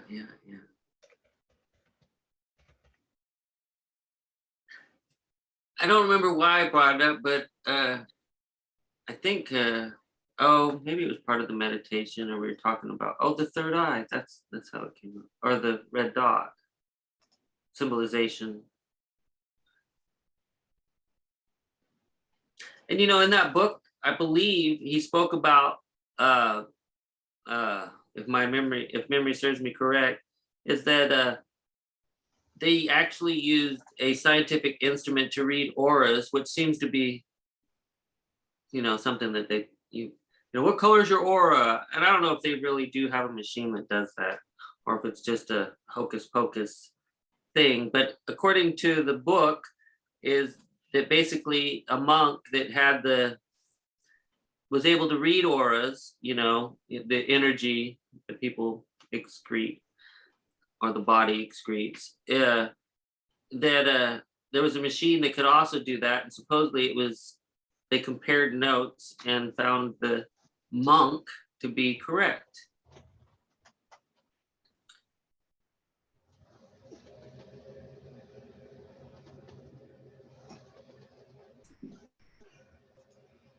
Well, the third eye chakra affirmations are as follows. Mm. I listen to my inner knowing in the face of uncertainty. I see and think clearly. My mind is strong, open, and clear. I am mentally strong, healthy, and resilient. Mm. I trust my intuition to guide me to making good decisions. My inner knowing always knows the way. My inner knowing sees past appearances and always knows the truth. Oh God. I know more than I even realize in this moment. Oh God. I realize all blockages that obscure my inner guidance system. My mind is free of resistance and open to all possibilities. I am open-minded and always seek the truth. In every situation, I choose truth and authenticity. I follow my intuition and know that nothing is put before me that I cannot handle. All that I seek, I can find within me. I am insightful, intuitive, and imaginative. I am observant, thoughtful, and perceptive. I possess a brilliant, bold, and creative mind. My imagination is vast, expansive, and endless. Positive affirmation. I embrace creative and imaginative thinking, and I allow myself to dream beyond the confines of my physical reality. Whoa. Oh, a lot of I in there. Those are third eye chakra affirmations. I guess you open that third eye, you get to use I a lot. There's a lot of I in there. Did you notice that? That's Yeah, there is. I. And I just found myself, well, that's against, there's a lot of hoo-ha, I think. Whatever. It's hard to hear it like that. So it just seems so I central. It does. And it's all about I anyway, isn't it? The I, the third eye. Wow. That seems very non-dualistic. It's non-dualistic. There's a lot of I there. Or did you see dualism in there? Or non-dualism in those statements? Were you able to find any? Not really. It's all dualistic, isn't it? Or yeah. I this, I. I mean, I don't know either, but anything's possible, I guess.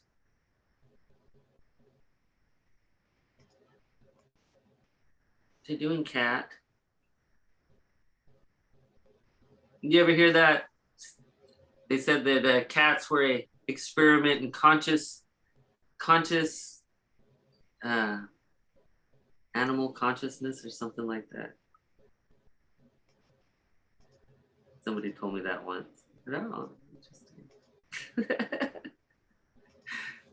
Probably just because they're selfish.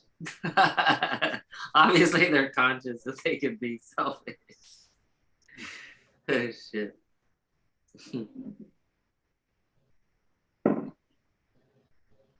Yeah, I don't know. It seemed so important back in the day, to be quite honest. I really thought I would have it figured out if I could open my third eye. I'd have it all figured out if I could see color, chakras, and you know, if I could get the snake to uncoil, you know, then yeah, then all my everything would be great. You know, and that theory about the snake that in the spine and the knowledge and all that stuff. That's the theories behind all that. Yeah. Yeah. You know, just before I found the uh, you online, I was looking into the theology, the theologists and uh, birth charts and stuff, and oh, I had some good nuggets.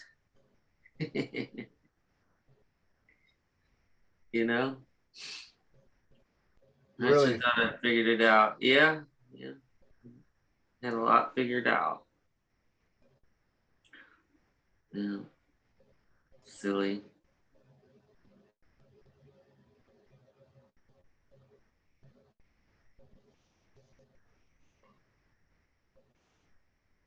Knowing.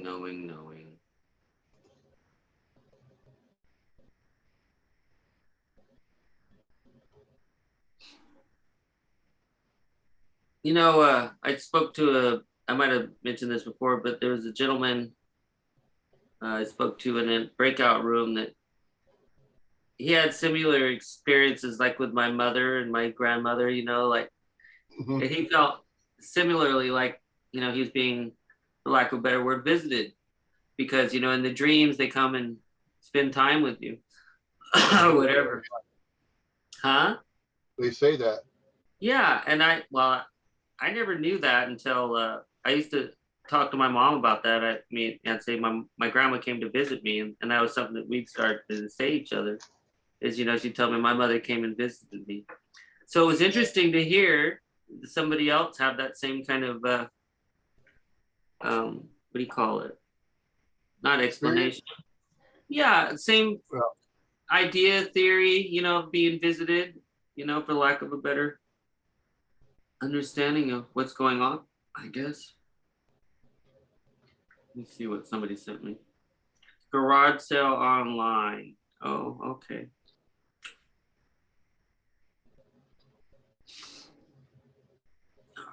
It's not important.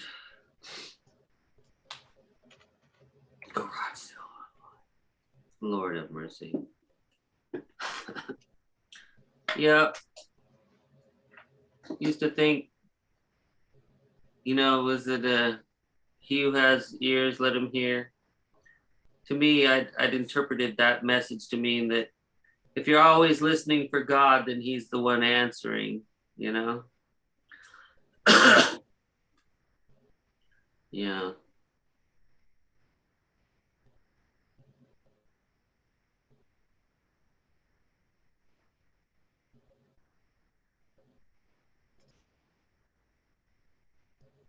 to understand the meaning of non-duality, we first need to define it. Yeah. Non-duality is a philosophy which says that there is just one eternal spirit in existence Mm. and that everything in the universe is an inseparable part of it. Just one. Wait, let's start. That's a little fast. I have to. It's a lot to digest, believe it or not, because my brain. But just one. Could you repeat that, or send me Yeah, a link? What you're reading? Something. to understand the meaning of this word, we first need to define it. Non-duality is a philosophy which says that there is just one eternal spirit in existence Okay. One eternal spirit in existence. Just and that one. everything in the universe is an inseparable part of it. At the Okay. same time, non-duality also says that the world is not real. Okay. Now stop there. That's a. That's a lot in just that little bit. For Yeah, me, it is. it's a lot to But take. you have probably not heard the word non-duality. I never had before you honestly Yeah. that was a whole new like I told you I was looking for a seminar or a lecture I thought I was joining a lecture about body types, you know, theology and Right. body types, the theology and body types. And Yeah. yeah, which still the brain likes to play with and say it's applicable in some situations. But whatever. At the same time, non-duality also says that the world is not real. Oh, From the non-dual view, the world but is an illusion created by mind and the senses. Non-duality is derived from the Sanskrit word advaita, meaning not to, and non-separation. In other words, oneness. mm, The non-dual perspective says that all things are interconnected. You are one with everything in the universe, part of the whole, unlike duality, which means two, not one, the world and you, other people and you. The mind um, finds it difficult to accept the concept of non-duality because it does not accept that the world is a creation of the mind and the five senses and that it is not real. It also finds it difficult to accept the concept of oneness. In order to understand what non-duality is, you have to be in a state beyond words and thinking. This requires the ability to silence the mind. In this silence, you realize the real meaning of non-duality. It is not an altered state of consciousness. It is an expansion of consciousness and living in the present moment. It allows you to know the true nature of reality. It is beyond good, evil, subject, object. You need that, concentration to focus your mind, and you need meditation to help you clean the mind of thoughts so you can focus and become aware of the essence, the spirit, the life force beyond the mind.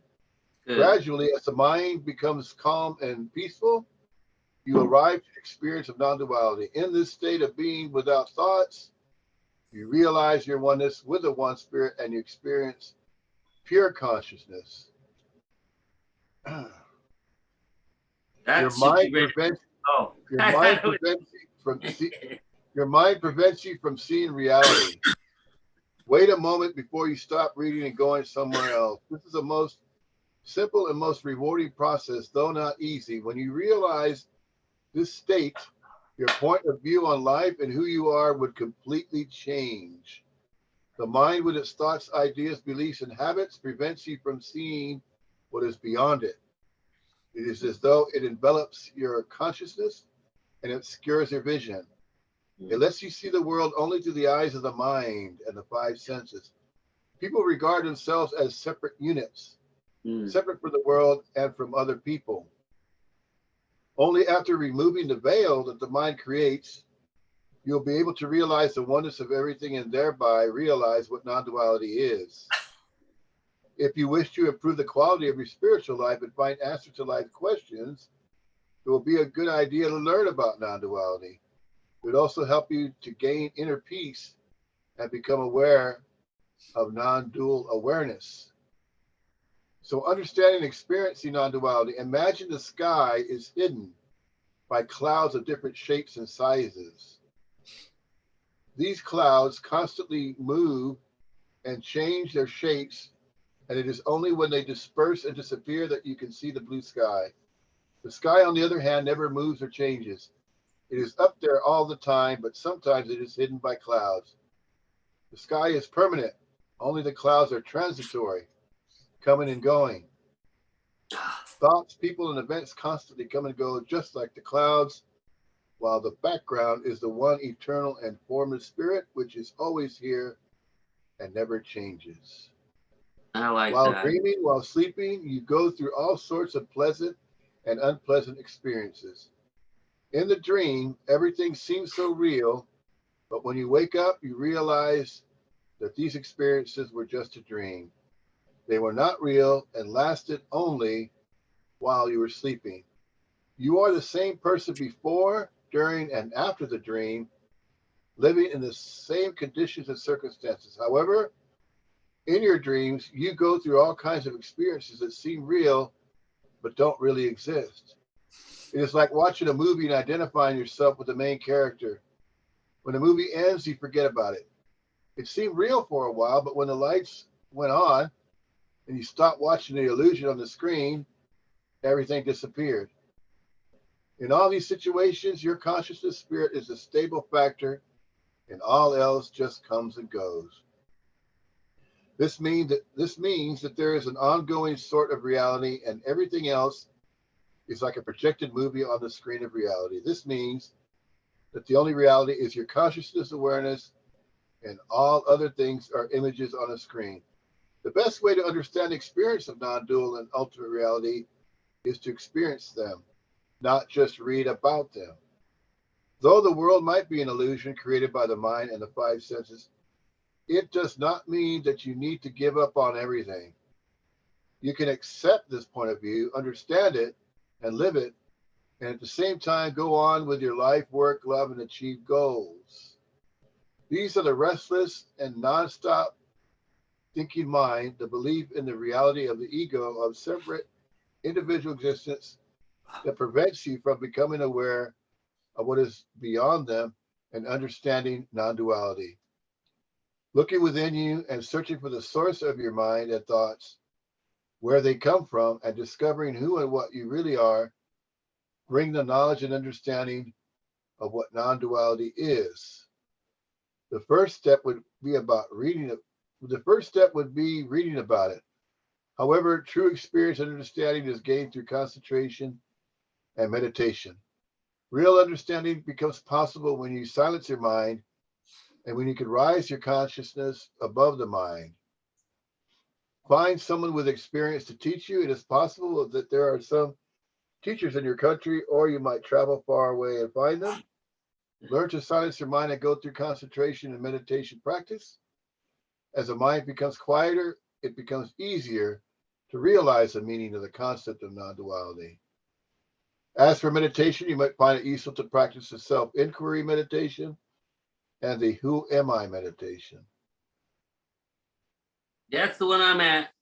Who am I? What's going on in there? All separation, every kind of estrangement and alienation is false. All is one. Mm. Meditation might mean different things to different people, and the aims they hope to attain might be different too. Some meditate because they want to relax their body and mind, and others because they want to get rid of their anxieties or stress. Some long for peace of mind, and others pursue meditation because it helps them focus their mind.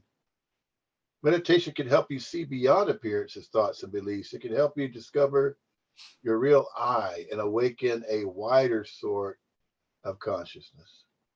By delving inside yourself with the help of meditation into your conscious and sense of awareness, you will come to know yourself and discover your real I. You will come to realize that you are more than the physical body or individuality or ego.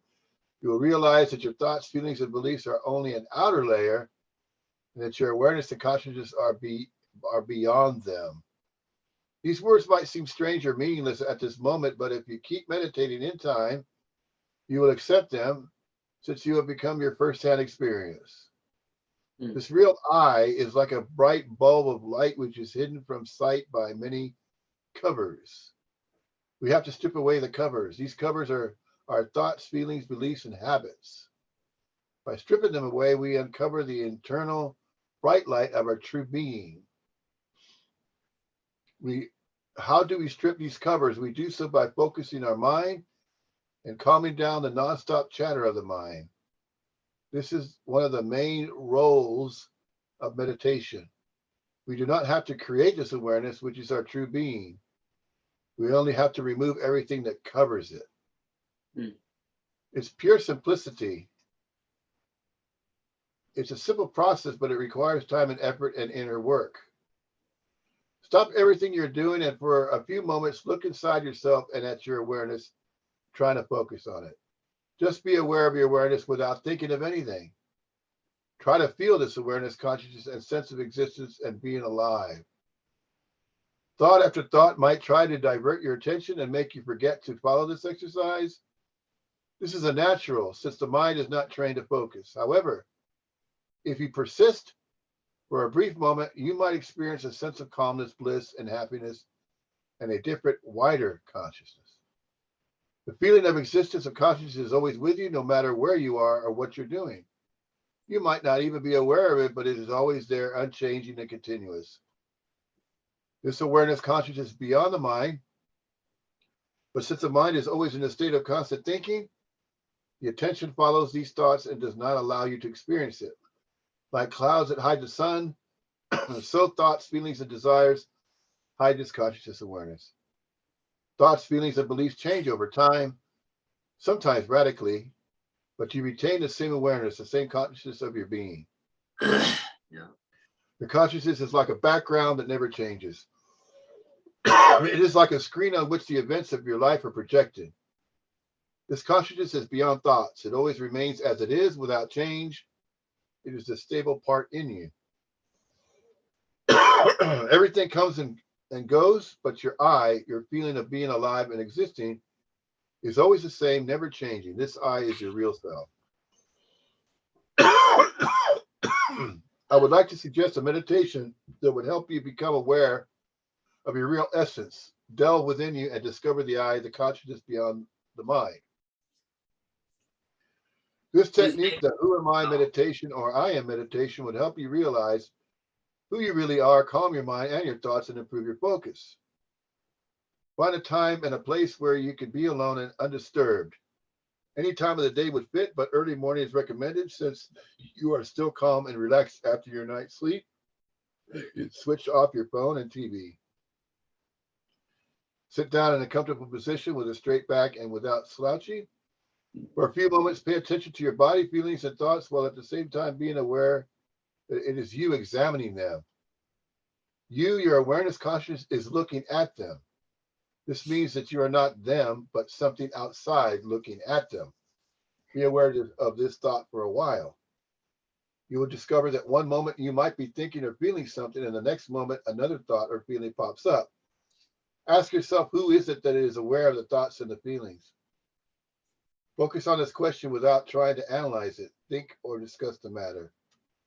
Keep asking yourself this question every time you are aware of a thought passing through your mind. The answer will come not through understanding, awareness, intuition, and inner realization, not in words, analysis, or verbal thinking. After a few minutes of going through this practice, start asking yourself the question, who am I? Ask the question and wait for the answer without trying to find it through thinking. Both question and answer have to be without words. This is possible if you focus on this process. Gradually, as you continue with this meditation, the answer will become clearer to you. It is an intuitive knowledge which fills your being with absolute certainty. Repeating this meditation will gradually calm your mind and enable you to control it. As your mind becomes calmer and more focused, you will become aware of the answer to this question. You will begin to experience a sense of inner peace and bliss. It is the beginning of the state of awareness called cosmic consciousness, samadhi, nirvana, or self-realization. In time, as you make progress, try to stop thinking and just be. Just be fully immersed in the silence, calmness, and consciousness you are experiencing. When you arrive at this stage, stay aware of your real being without identifying or following any thoughts, feelings, or desires that try to attract your attention and occupy your mind.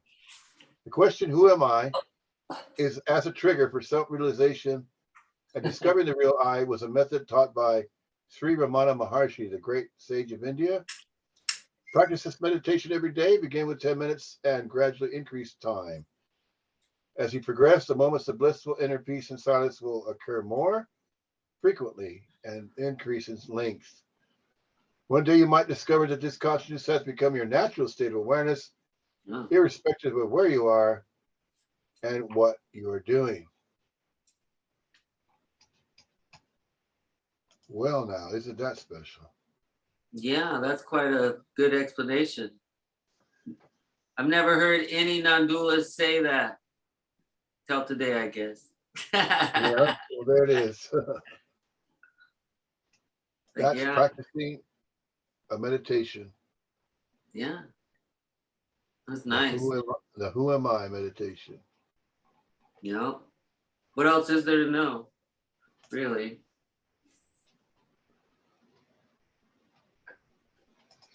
Self-inquiry meditation.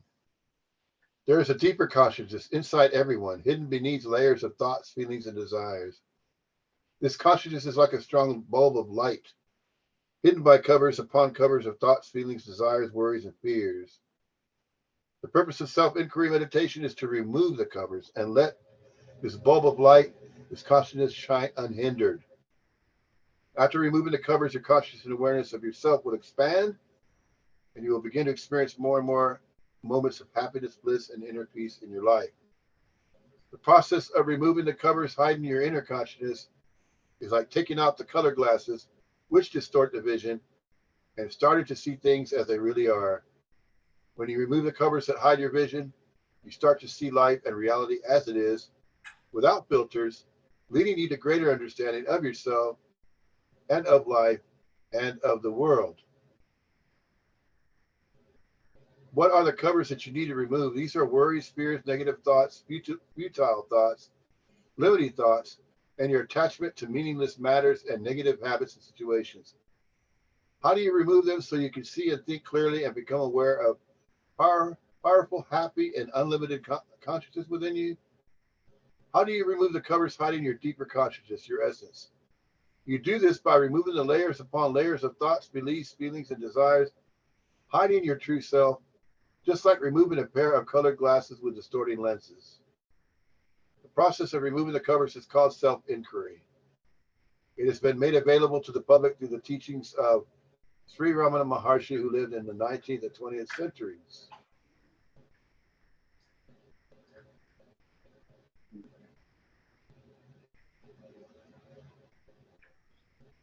To peel and remove the obstacles that hide the light of your inner consciousness is a simple and uncomplicated process, but you need to repeat it often, at least once a day, to get results.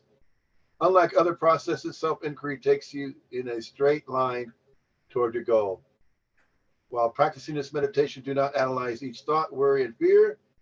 You will learn to detach yourself from them and not allow them to occupy your awareness. Find a place where you can be alone and undisturbed for at least 10 minutes.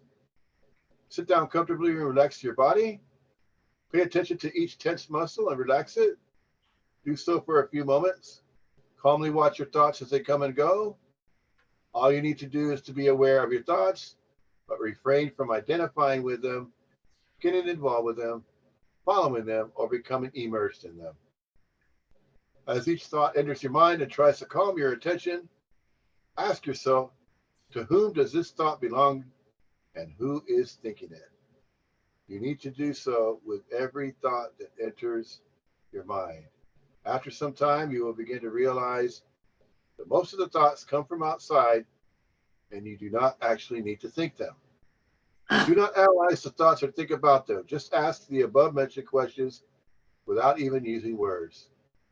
The answer to these questions needs to come through your intuition and insight, not through mental discussion. This process would be easier if you treat each thought with detachment and lack of interest, as if watching a boring movie. You should also be careful not to follow the thoughts that enter your mind. You will discover that you repeatedly forget these instructions and go after your thoughts, and you should repeatedly bring back your attention to this meditation. Your strongest ally here is your perseverance. If you continue with this meditation for some time, you will discover that you can detach yourself from your worries and restless thinking. This will allow you to be aware of deep and wide consciousness within you, which was hidden until now. The important point to remember while practicing the self-inquiry meditation is to detach yourself from your thoughts. Maintaining this attitude would give you power over your thoughts and desires and enable you to silence your mind. The ability to silence your thoughts would lead to inner peace, inner awakening, and becoming conscious of your true self, inner awareness. This self-inquiry meditation would gradually remove whatever covers your inner self and let it shine unhindered by any covers. It will be like removing all the stuff that is covering a strong bulb of light and allowing its light to shine brightly. The degree of freedom from unwanted thoughts and the degree of concentration on a single thought are the measures to gauge spiritual progress. In time, if you repeat the self-inquiry meditation every day, you will discover that your mind is becoming quieter, sharper, less restless, and producing fewer useless and meaningless thoughts and worries. You will also discover that the compulsion to think and follow every thought is beginning to wane. You'll also find out that you are starting to experience the sweet taste of inner peace in your everyday life, during work, at home, in comfortable situations, and in difficult situations. The consciousness in you and the consciousness in me, apparently two, really one, seek unity, and that is love. By the practice of meditation, you will find that you are carrying within your heart a portable paradise. Yeah.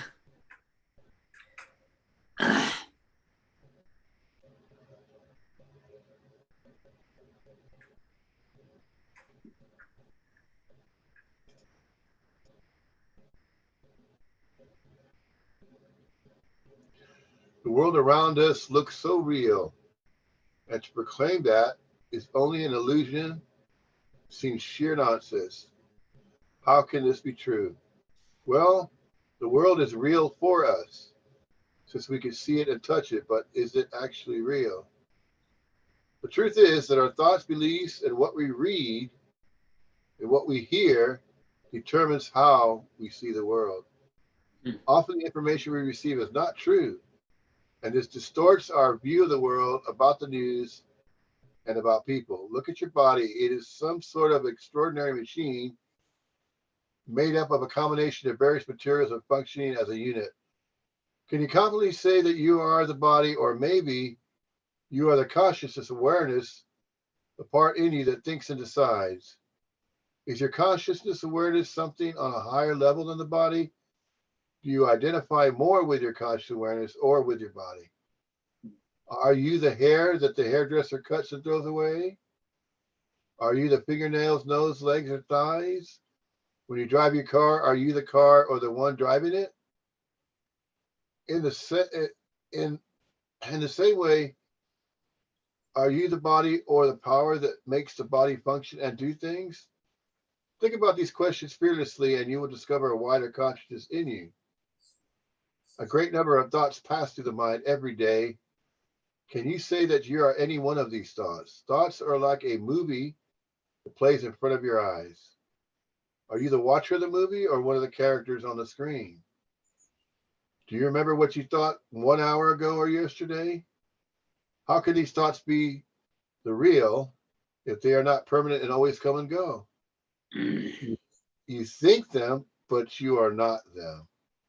The same thing goes for your feelings. Is it correct to say I am angry, I am sad, I am happy? Maybe it is more correct to say I am letting feelings of anger, sadness, or happiness to occupy my consciousness for a while. Like thoughts, feelings, and emotions pass through you, they come and they go. You cannot be your feelings because they constantly change. You are the one who sees and feels them. After reading the above words, do you still believe that you are your body, your feelings, your thoughts, or something higher beyond them? If we identify with our thoughts and feelings, we get agitated and disturbed easily and might believe that people are against us. If we experience our thoughts and feelings but do not get involved with them, we stay calm, relaxed, and happy, and the world looks to us good and friendly. Do you see how thoughts and feelings and words we use determine how we see the world? Do you realize now that we actually build a world in our mind based on erroneous ideas and information? Hey. When you can go deep inside you, beyond illusion of reality, you will discover that you are an inseparable part of the eternal, impersonal consciousness that created the world. You will realize that this power infused life into everything, including what you call you, your body, feelings, and thoughts. If you learn to control your thoughts, practice meditation, and gain a certain measure of inner detachment, inner peace, you will be able to turn your attention inside you, away from the external world. This will make you aware of the consciousness that is beyond the mind and beyond illusion. Becoming aware of this consciousness, which is beyond the mind, leads to enlightenment. This is what yogis, saints, and seekers on the spiritual path seek. Thoughts and imagination are creative and therefore create and affect your world. As your thoughts are, so is your world. You get it. What happens when you watch a movie? You get involved with the characters and experience various emotions. It is the same when you watch a play on the stage. You know it is a movie or a play, yet your mind and feelings get agitated. You feel and react as if you are watching, Yeah. as if what you're watching is real. Suppose that while watching a movie or play, you keep in mind that what you are watching is not real. In this case, you will be less involved and affected. You will still enjoy the movie or play, but they will not affect how you think or feel. This happens because you see through the illusion. When you focus on the fact that you see as an illusion, you do not become agitated. You know it is just a movie, the projection of light and color on a screen, or just actors playing the stage. This is also what happens after you rise above illusion and experience spiritual awakening. You see the world and live in it, but at the same time, you understand that it is not real and that it is the creation of your thoughts, feelings, and attitude. When you can see and recognize that things are not what they seem to be, the outside world will stop disturbing and distracting your mind and your feelings. You will go on living your life, but you will do so while remaining calm and undisturbed. What is the conclusion? Your mind, thoughts, and feelings create your world, the illusion you are living in. When you are to master your mind and thoughts, you rise above your illusion and awaken to realize the true nature of the world. When this happens, you'll be able to change your illusion, your world, through the creative power of your mind. By focusing your mind on the thoughts you choose, you can affect your reality accordingly. Going beyond the mind, beyond the illusion of the world, puts a greater power and responsibility in your hands, for then you have the power to affect the world. Your awakened consciousness is an immense power that can stimulate awakening in others. Calming down the mind, going beyond it, and becoming conscious of your real being can affect favorably the world around you. How can all this help you in your day-to-day life? Awakening and rising above your illusion makes your journey through life easier. You stop taking things too personally. You learn to stay calm in difficult situations. You stop building fears and disasters in your mind, and you become a more focused and happy person. Focused. Huh. I could become focused. Yeah. I'm pretty happy, I think, most of the time. At least I have the illusion of happiness. A great number of people nowadays meditate regularly, and if you are one of them, you might have wondered what you can do to improve your meditation. As you probably know, many factors can disturb meditation, such as noises, external distractions, stress, or physical tension. Lack of enough focus lack of motivation also play their role. In this short article, I'd like to suggest a few tips that can improve your meditation experience. If you've been learning to meditate, I'm sure you're already familiar with some of these tips, but it's always a good idea to repeat them again. Remember, perseverance and repeated practice improve any skill in all areas of life, including meditation. Simple tips on how to improve your meditation. Number one, make peace with your mind. After sitting down to meditate and just before beginning, tell yourself that all thoughts and all problems will have to wait until you finish meditating. Repeat these words firmly several times so that you remember them when thoughts start to disturb your meditation. Tell yourself that no matter how important the thought might be, it has to wait until you finish meditating. 2, avoid anything that interrupts and distracts your attention. All of us encounter many interruptions and distractions that attract our attention and disturb our meditation. Here is what you need to do to avoid them. First of all, meditate in a place where you are alone and undisturbed. Secondly, close the windows and doors of your room. Thirdly, take the phone off the hook and switch off your mobile phone. Turn off the TV and the radio, and turn off your computer. Can I say something? Yeah. So, speaking of the phone, it's like it's funny that like when you're in that state and all of a sudden a noise, unexpected noise, it really feels, like whoa. It's very, Yeah, rush your attention to that. Yeah. yeah, it's very almost, for lack of a better word, shocking. It feels like a shock. It's like, Yeah. it's very disturbing. I don't know what else. Yeah. Yeah. Anyways, that's all I just wanted to say is I can relate to that. Oh, of course. Turn off the damn phone or because Yeah. Turn it's off the very TV and the radio. Turn off your computer. Yeah.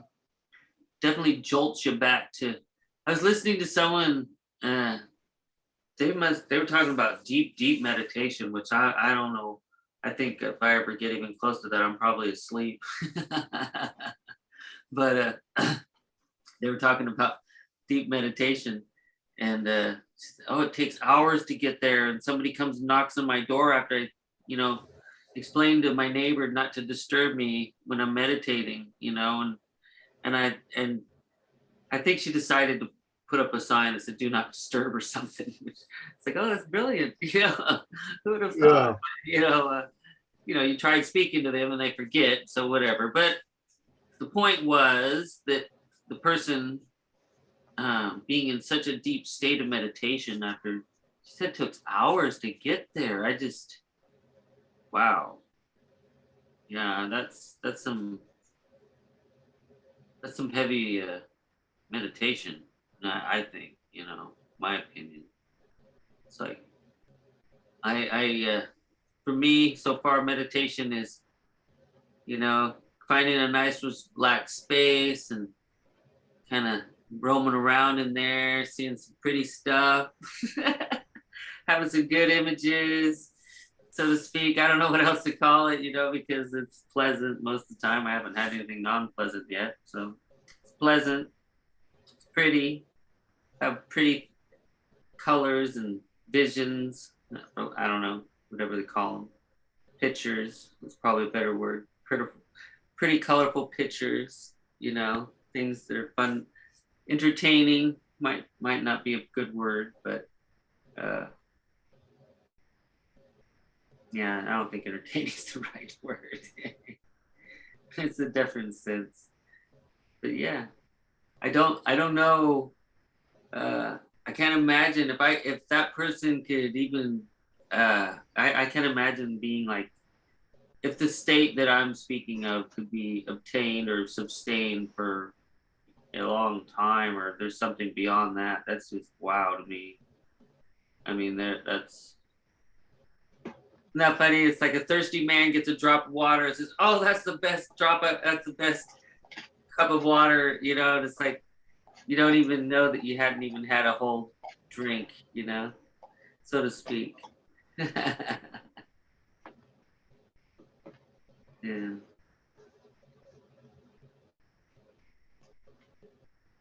If you meditate every day at the same hour, it would soon become a habit. When No. meditation turns into a habit, it would require less effort to sit down and meditate. The whole process would become automatic and require less effort. The mind will automatically remember to meditate at the same hour, and there will be less mental resistance.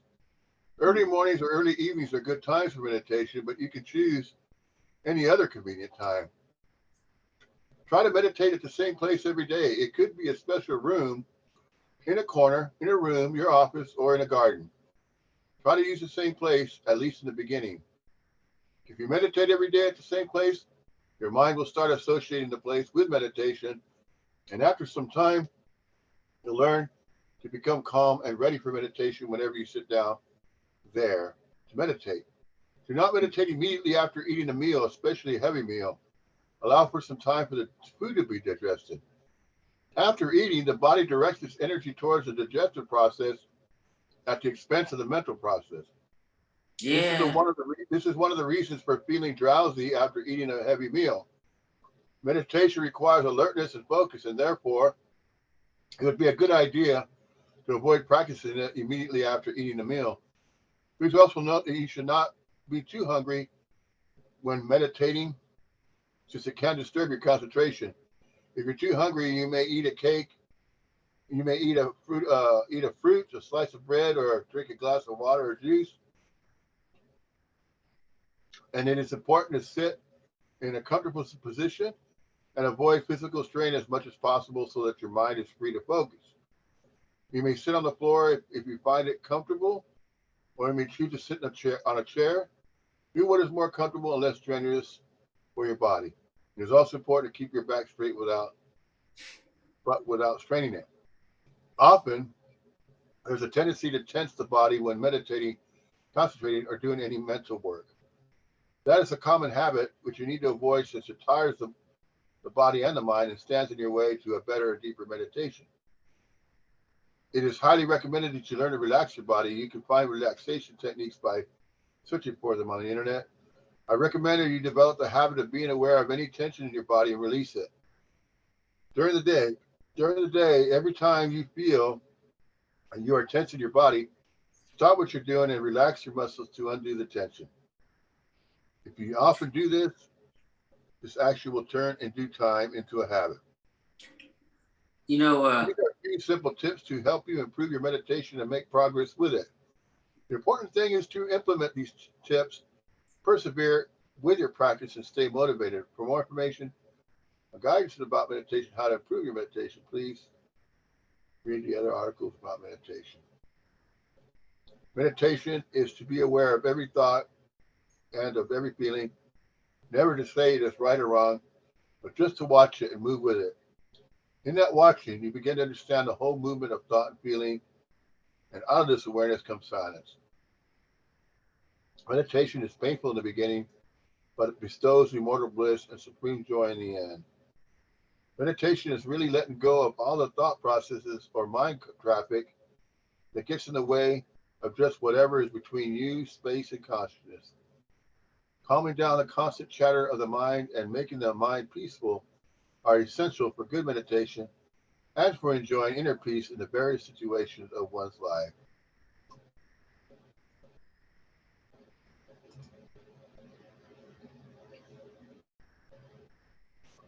Our mind is constantly busy every hour of the day from the moment we wake up until we fall asleep. Most of these thoughts are meaningless and useless thoughts that pop into the mind and occupy the attention. The mind also tends to worry, have doubts, and to constantly overthink. It often inflates insignificant events beyond proportions and keep thinking about them, creating unnecessary stress and tension. All kinds of thoughts enter the mind, stay a little while, and then make room for other thoughts. Ideas, thoughts, worries, and fears constantly capture the attention and occupy the mind. There are also nonstop inner discussions and inner conversations going on. This nonstop activity disturbs your tranquility, robs your inner peace. It does not allow you to think clearly, focus, and to be calm. Imagine yourself safe inside your house while a storm is raging outside. The storm is raging fiercely. The strong winds, rain, thunder, and lightning, but your house protects you from all of them. No matter what is happening outside, you feel safe because your house can withstand any storm. A calm mind is like this house. It shelters and protects you from impatience, constant worries, anxieties, restlessness, and stress. When your mind is calm, your emotions become calm too. And this protects you from irritations and agitations and enables you to deal efficiently with difficult people, difficult situations, and with any issue that you might face. When nonstop chatter and constant thinking do not occupy your mind becomes sharper, more focused, and more productive. When dealing with difficult people and difficult situations, a calm mind gives you self-control and more poise. One of the most significant gain, One of the most significant gains of calming down the chatter of the mind is learning to stop overthinking and repetitive brooding over fears, worries, and problems. A calm and peaceful mind is a great asset at work, at home, in relationships, when interacting with people in every area of life. Stopping the constant chatter of the mind expands your awareness and perception. Mental calmness and tranquility are great assets in everyday life and in spiritual life. A tranquil mind is a big step towards higher awareness and spiritual enlightenment.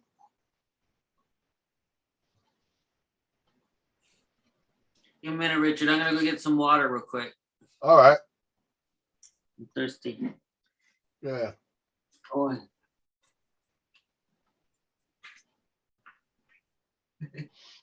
Mm.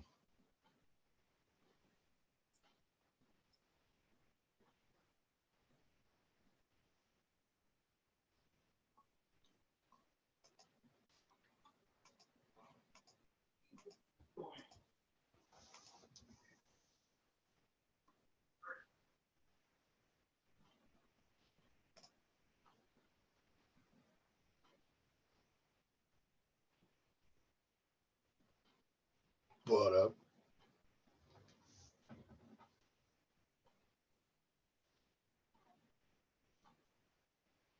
I see on the bed, butt up. Wake up, butt up. That's right. I'm talking to you, butt up. Hey.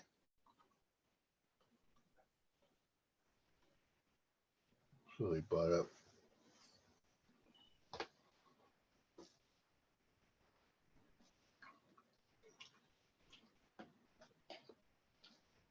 Bob? Hey. What are you doing? Stop it. Stop it. Butt up.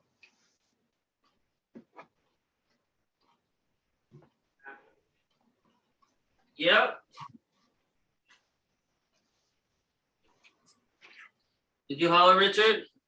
Huh? Were you saying No, something? just calling your butt up a butt up. What?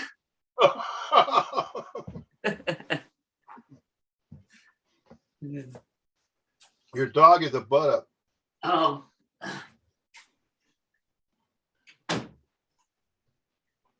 Yeah, she stole my spot, huh? What are you doing? You did. Get out of there. Get off of there. Silly butt up won't move. I know, huh? I'll sit on her. She's not moving. Really? Okay. Oh. There we go.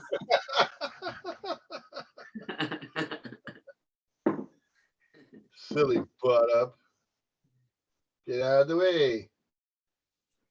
Smile. Sassy's on TV. No. Isn't that funny? Smile, you're on candy camera, and it's like it was such a big. I was thinking about that during my youth, that Yeah. being on camera was such a, not a really a conceivable thing. You didn't, to be filmed wasn't something that you would walk around thinking is a real possibility, you know. And now it's like to not be filmed is almost inconceivable, right? I mean, Yeah, that's true. Yeah. it's crazy. Mm. Yeah.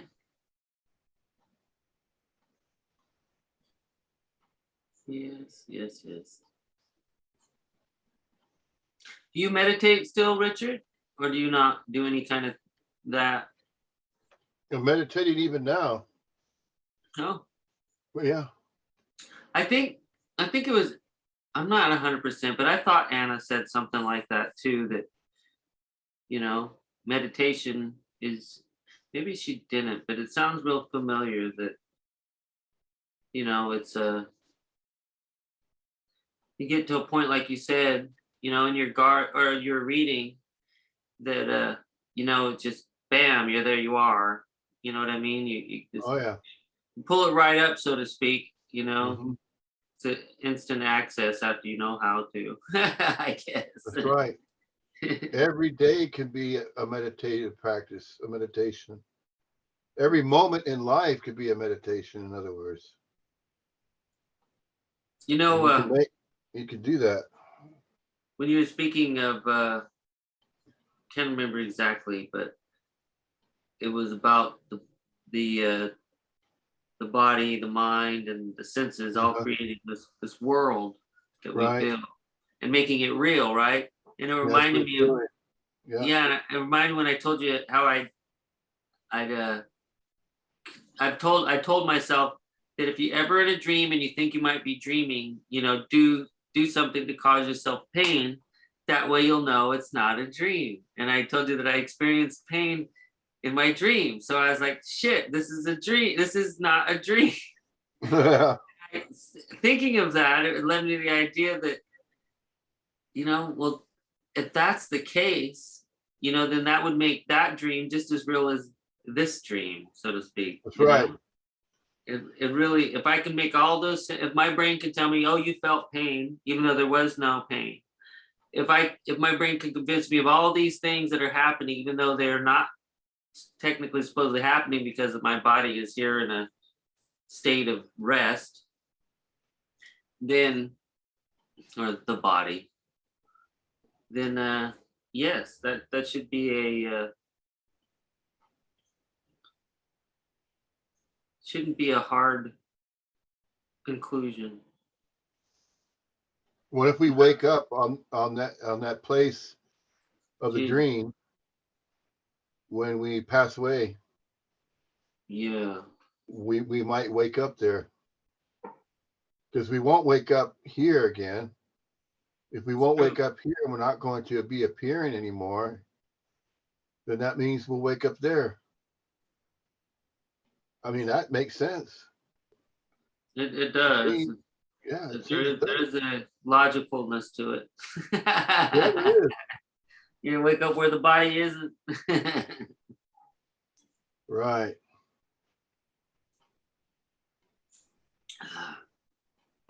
Then you'd think the body was just an illusion anyway. It was all a Oh, dream. it is. It was would it be Maya? Mm-hmm. Temporary appearing visible in mirrors. Gosh. Staying what do they call those? Carnival mirrors? Funhouse mirrors? Yeah. Yeah. The distorted views. This is crazy. It is. In a sense. You know, and hearing some of these things people have said, like, I don't know who said them, or, you know, sometimes I wonder if I didn't just dream it, watch a movie. I don't know how the hell it got in the brain, but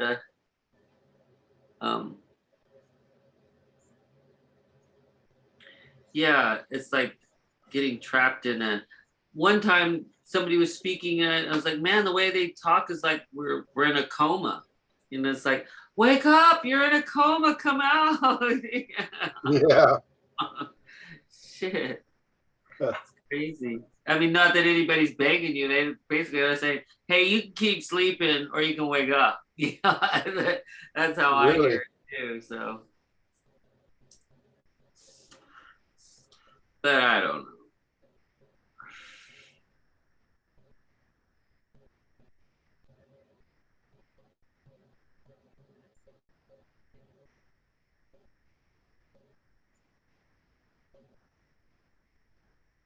Oh, see, these terms are getting Krishna.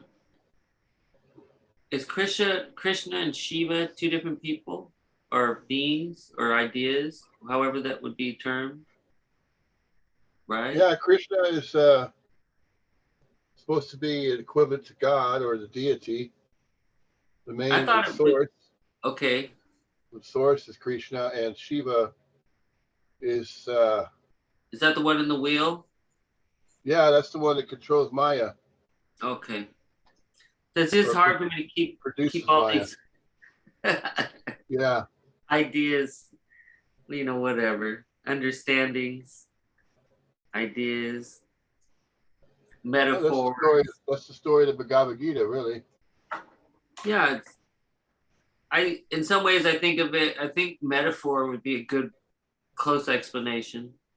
to trying to explain something that's unexplainable, right? I mean, that's how I see it. Is the people of the past or the were trying to explain a spiritual thing as best they could too. Right? I mean, that's what non-dualism is all trying to explain that stuff too, and it's not really easy to explain. Or maybe it is easy. It's just hard to it's not hard. Shit. I don't know.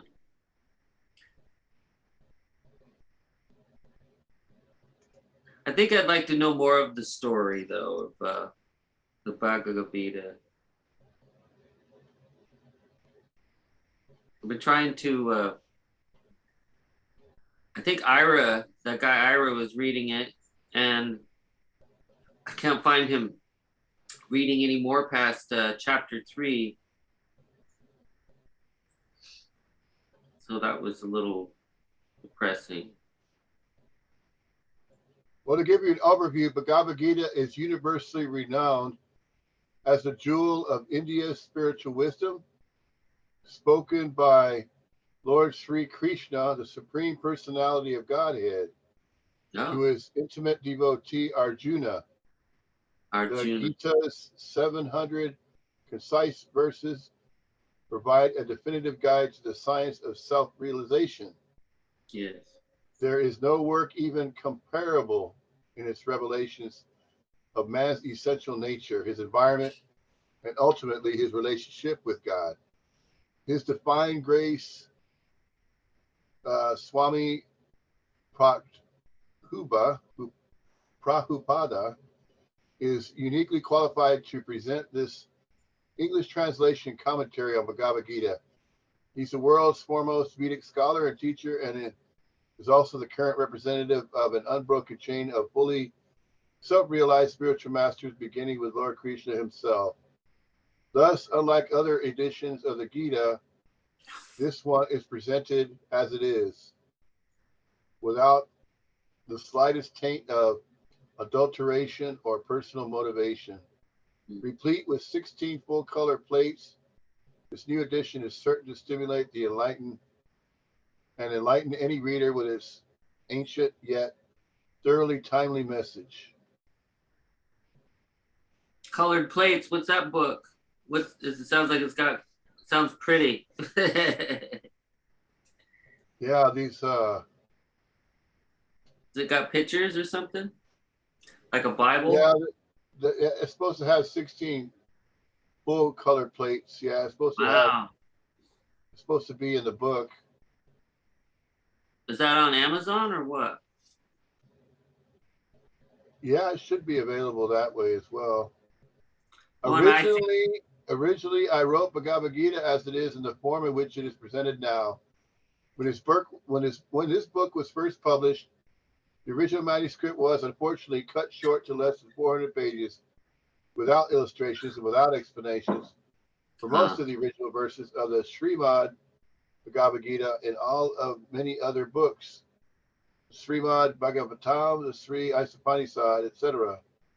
The system is that I gave the original verse its English transliteration, word for word, Sanskrit English equivalents, translations, and purports.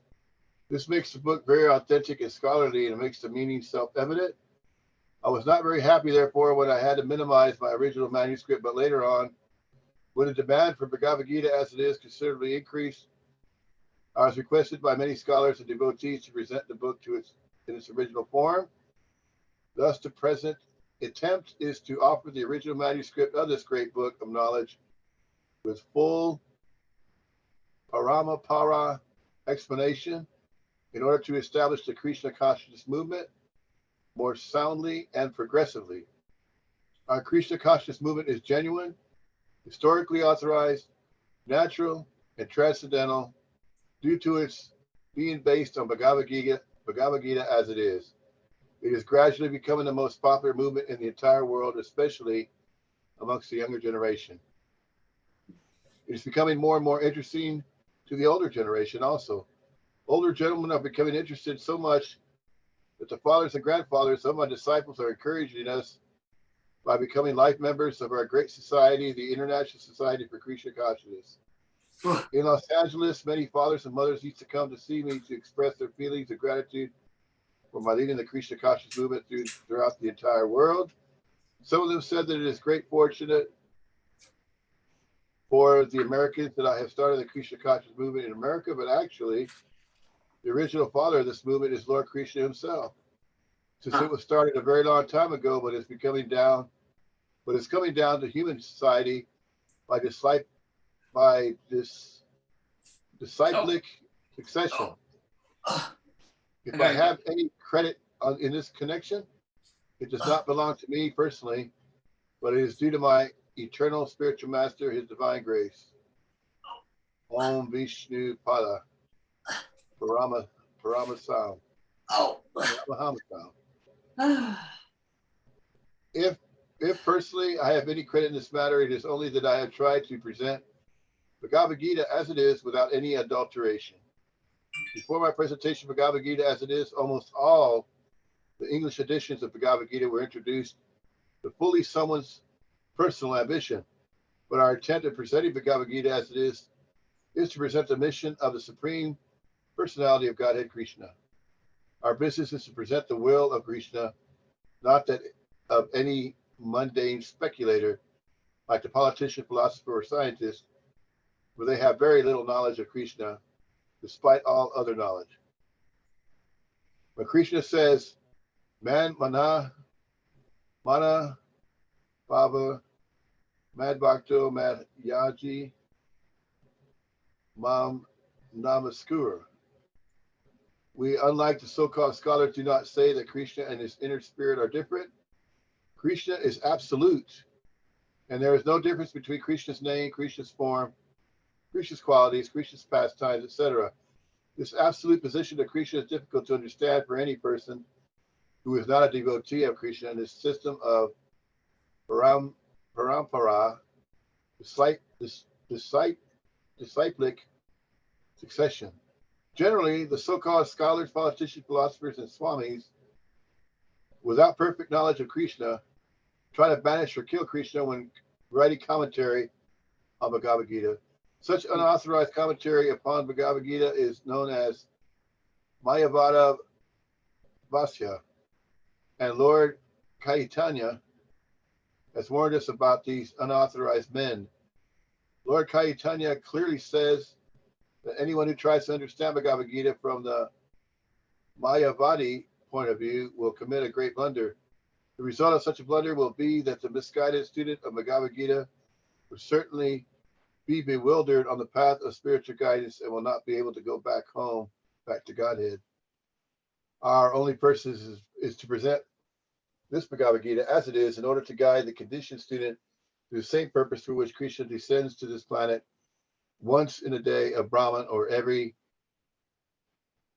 8,600,000 years. Jeez. This purpose is stated in Bhagavad Gita, and we have to accept it as it is. Otherwise, there is no point in trying to understand the Bhagavad Gita and its speaker, Lord Krishna.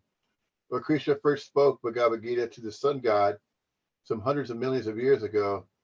We have to accept this fact and thus understand the historical significance of Bhagavad Gita without misinterpretation on the authority of Krishna. To interpret Bhagavad Gita without any reference to the will of Krishna is a great offense. In order to save oneself from this offense, one has to understand the Lord as the Supreme Personality of Godhead, as he was directly understood by Arjuna, Lord Krishna's first disciple. Such understanding of Bhagavad Gita is really profitable and authorized for the welfare of human society in fulfilling the mission of life. The Krishna consciousness movement is essential in human society, for it offers the highest perfection of life. How this is so is explained fully in the Bhagavad Gita. Unfortunately, mundane wranglers have taken advantage of Bhagavad Gita to push forward their demonic propensities and mislead people regarding right understanding of the simple principles of life. Everyone should know how God or Krishna is great, and everyone should know the factual position of the living entities. Everyone should know that a living entity is eternally a servant and that unless one serves Krishna, one has to serve illusion in different varieties of the three modes of material nature, and thus wander perpetually within the cycle of birth and death. Even the so-called liberated Mayavadi speculator has to undergo this process. This knowledge constitutes a great science. Each and every living being has to hear it for his own interest. People in general, especially in this age of Kali, are enamored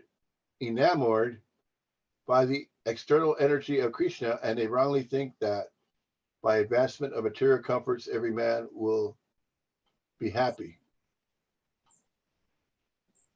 By the advancement of material comforts, every man will be happy. They have no knowledge that the material, external nature is very strong, for everyone is strongly bound by the stringent laws of material nature.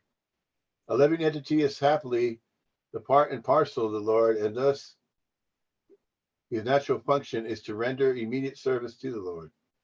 By the spell of illusion, one tries to be happy by serving his personal self-gratification in different forms, which will never make him happy.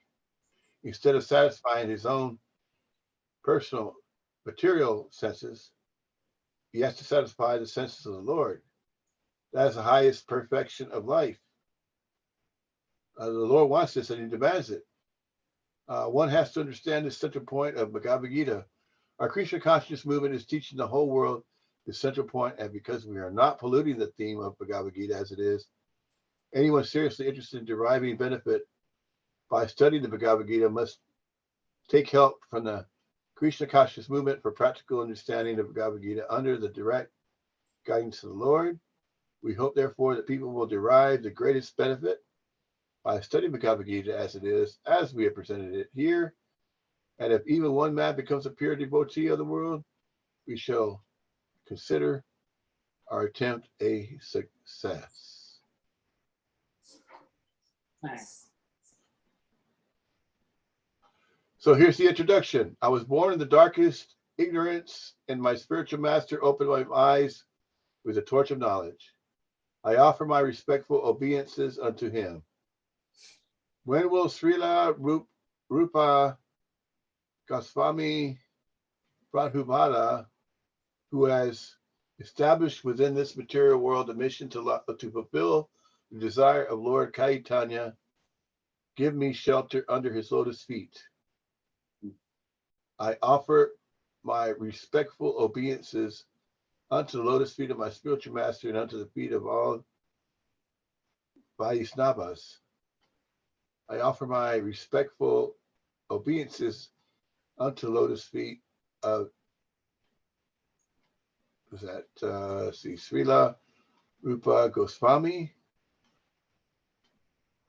along with his elder brother Sanatana Goswami, as well as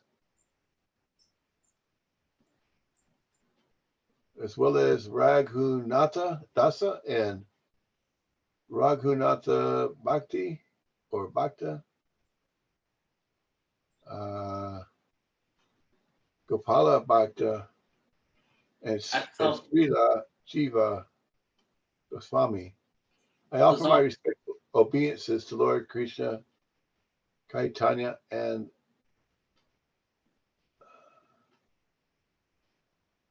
obeisances to Lord Krishna Chaitanya and Lord Nityananda, along with Advaita Akara, Gadadhara, Srivasa, and other associates. I offer my respectful obeisances to Srimati Radharani and Sri Krishna, along with their associates, Sri Lalita and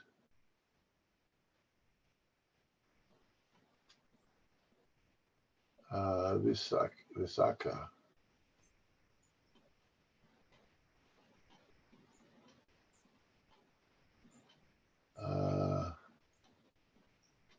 And it goes on. Oh, my dear Krishna, you are the friend of the distressed and the source of creation. You, the master of gopis and the lover of Radharani. I offer my respectful obeisances unto you.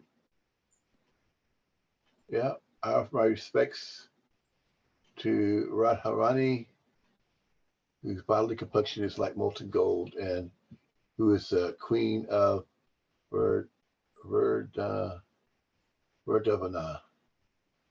Verdavana. You are the daughter of King Ras.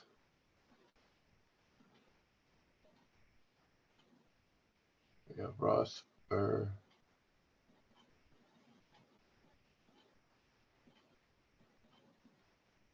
Oh, let's see.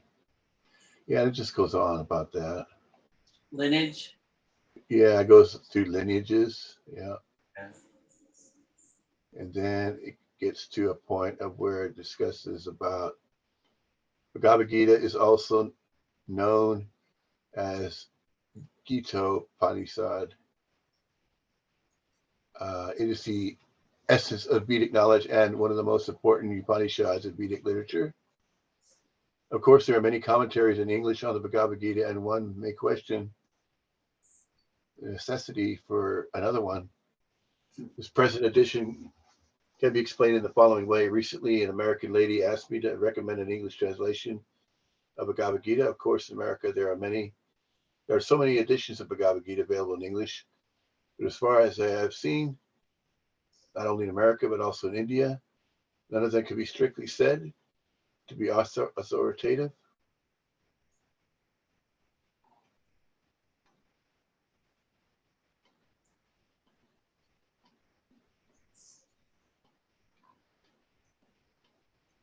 Let's see what goes on.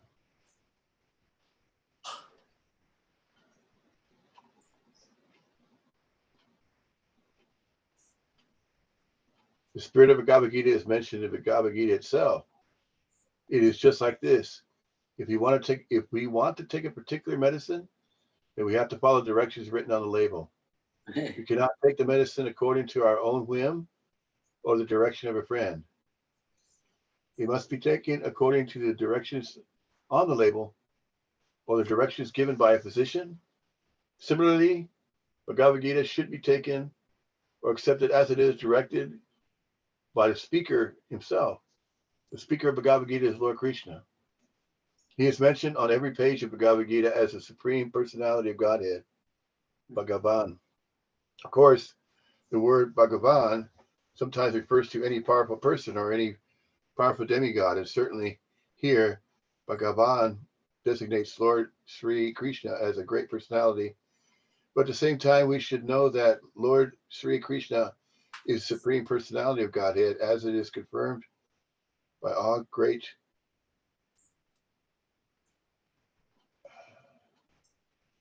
Acharyas, spiritual masters, like Sankara. See, that's what I was afraid of if I bought the Bhagavad Gita, is there'd be so many words that are so alien to me that I wouldn't be able to translate them because I'm a terrible reader. You know, it's like the words would get lost. Yeah, I wouldn't be too concerned about the names to Yeah, that extent. It's that's the what message. It's the that's what message that it's trying to get across. yeah, right. Yeah, that's the main thing. Uh, Yeah. yeah.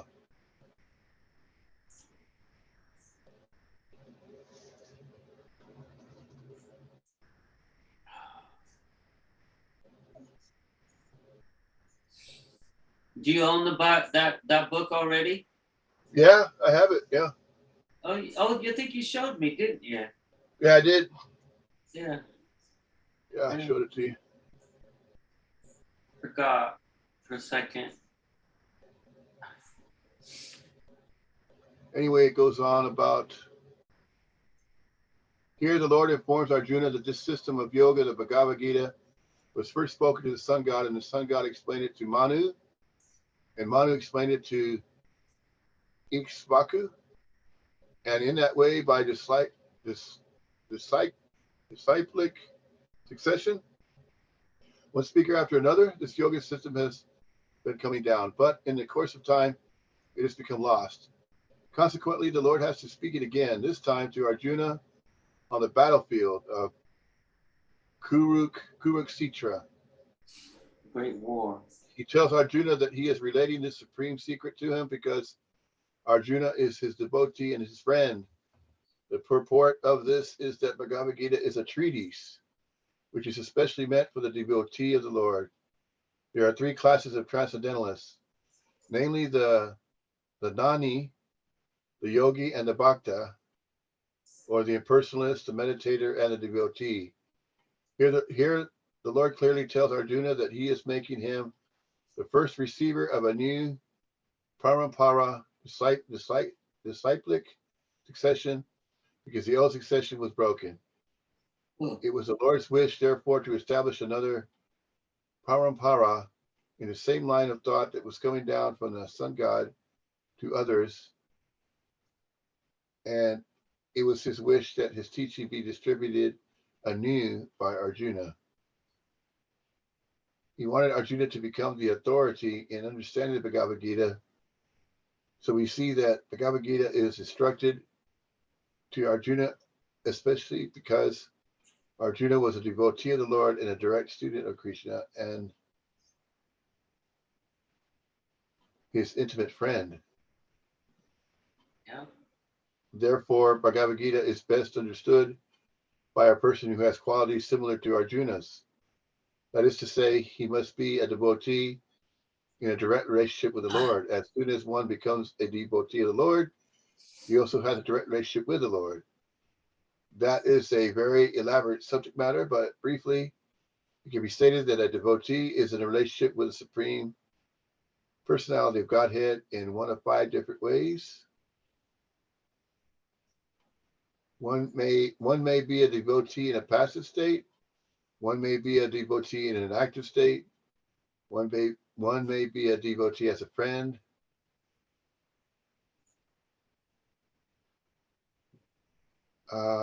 One may be a devotee as a parent, and one may be a devotee as a conjugal lover. Arjuna was in a relationship with the Lord as friend. Of course, there is a gulf of difference between this friendship and the friendship found in the material world. This is transcendental friendship, which cannot be had by everyone. Of course, everyone has a particular relationship with the Lord, and that relationship is evoked by the perfection of devotional service. But in the present state of our life, not only have we forgotten the Supreme Lord, but we have forgotten our eternal relationship with the Lord. Every living being out of the many, many billions and trillions of living beings has a particular relationship with the Lord eternally. This is called Varupa. By the process of devotional service, one can revive that Svarupa, and that stage is called Sarupa Siddhi, or perfection of one's constitutional position. So Arjuna was a devotee, and he was in touch with the Supreme. He was in touch with the Supreme Lord in friendship. How Arjuna accepted this Bhagavad Gita should be noted. His manner of acceptance is given in the 10th chapter. Arjuna said, "You are the Supreme Personality of Godhead, the ultimate abode, the purest, the absolute truth. You are the eternal, transcendental,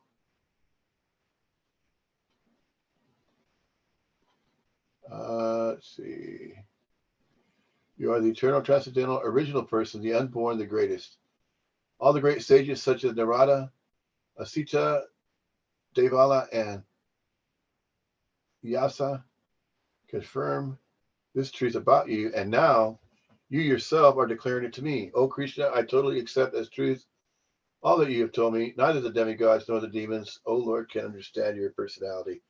After hearing Bhagavad Gita from the Supreme Personality of Godhead, Arjuna accepted Krishna as Param Brahma, the Supreme Brahman. Every living being is Brahman. but the supreme living being as the supreme living being or the supreme personality of Godhead is the supreme Brahman. Brahman Dhamma means that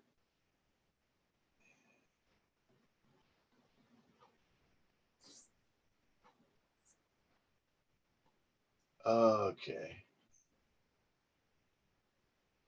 Every living being is Brahman, but the supreme living being or the supreme personality of Godhead is the supreme Brahman. Brahman Dhamma means that he is the supreme rest or the abode of everything. Pavitram means that he is pure, untainted.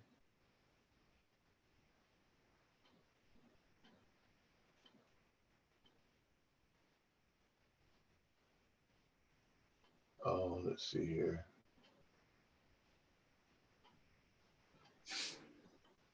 One may think that because Krishna was friend of Arjuna, Arjuna was telling him all this by way of flattery. But Arjuna, just to drive out this kind of doubt from the minds of the readers of Bhagavad Gita, substantiates these praises in the next verse when he says that Krishna is accepted as a supreme personality of Godhead, not only by himself, but by authorities like Narada, Asita, Devala, and Yasadeva. These are the great personalities who distribute the Vedic knowledge as it is accepted by all Akaryas. Therefore, Arjuna tells Krishna that he accepts whatever he says to be completely perfect. Sarvam etad ratam manye. I accept everything you say to me to be true. Arjuna also says that the personality of the Lord is very difficult to understand and that he cannot be known even by the great demigods. This means that the Lord cannot even be known by personalities greater than human beings. So how can a human being understand Lord Sri Krishna without becoming his devotee? Therefore, Bhagavad Gita should be taken up in a spirit of devotion. One should not think that he is equal to Krishna, nor should he think that Krishna is an ordinary personality or even a very great personality.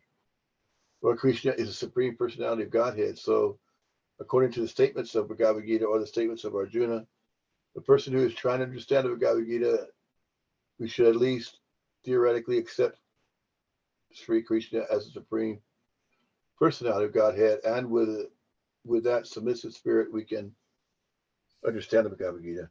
Unless one reads the Bhagavad Gita in a submissive spirit, it is very difficult to understand Bhagavad Gita because it is a great mystery.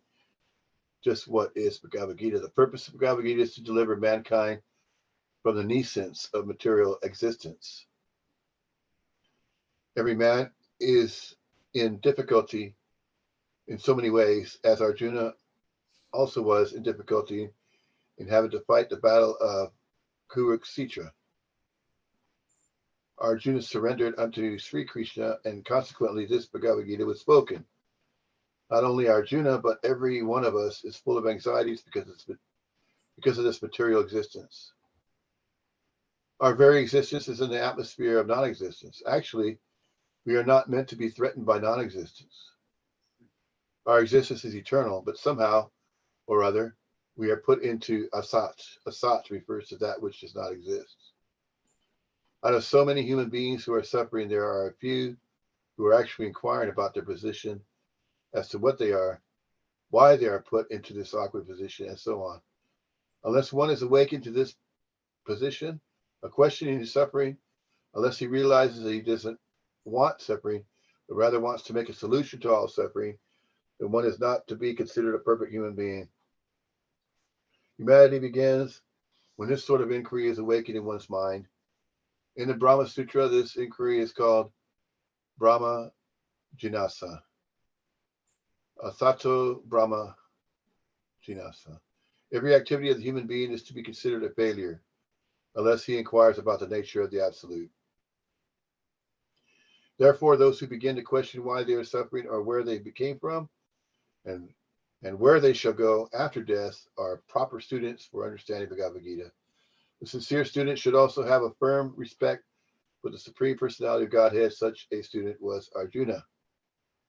Lord Krishna descends specifically to reestablish the real purpose of life when man forgets that purpose. Even then, out of many, many human beings who awaken, there may be one who actually enters the spirit of understanding his position, and for him, this Bhagavad Gita is spoken. Actually, we are all swallowed by the tigress of nescience, but the Lord is very merciful upon living entities, especially human beings. To this end, he spoke to Bhagavad Gita, making his friend Arjuna his student.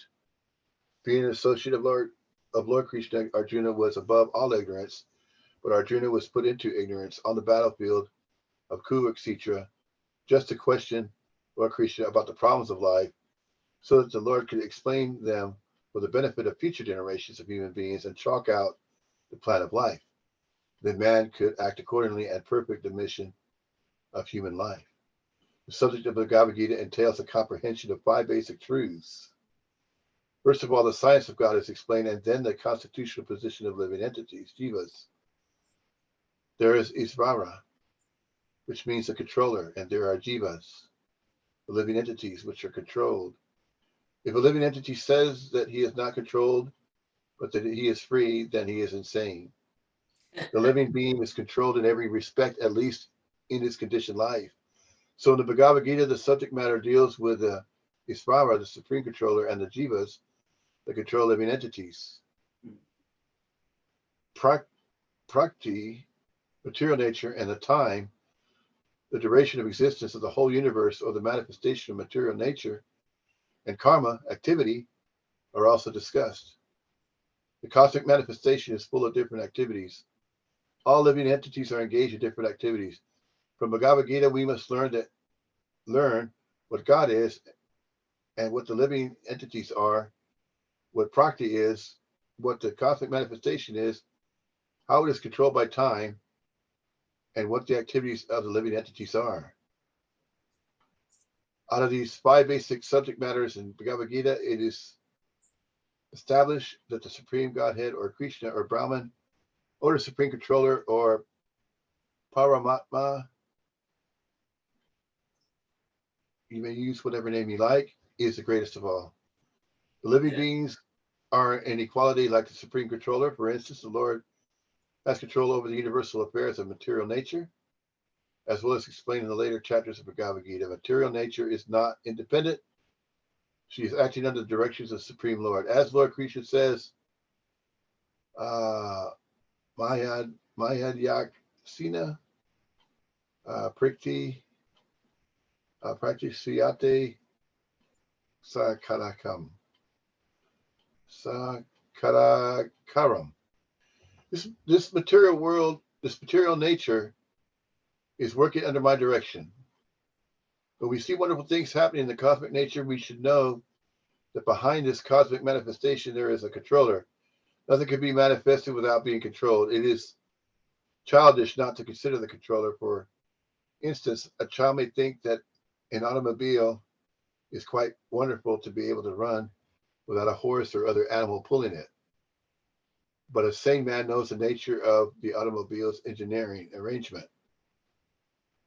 He also knows that behind the machinery, there is a man, a driver. Similarly, the Supreme Lord is the driver.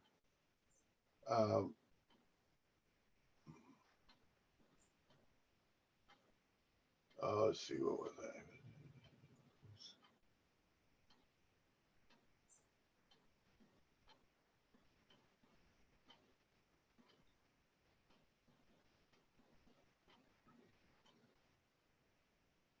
Okay. Where was I?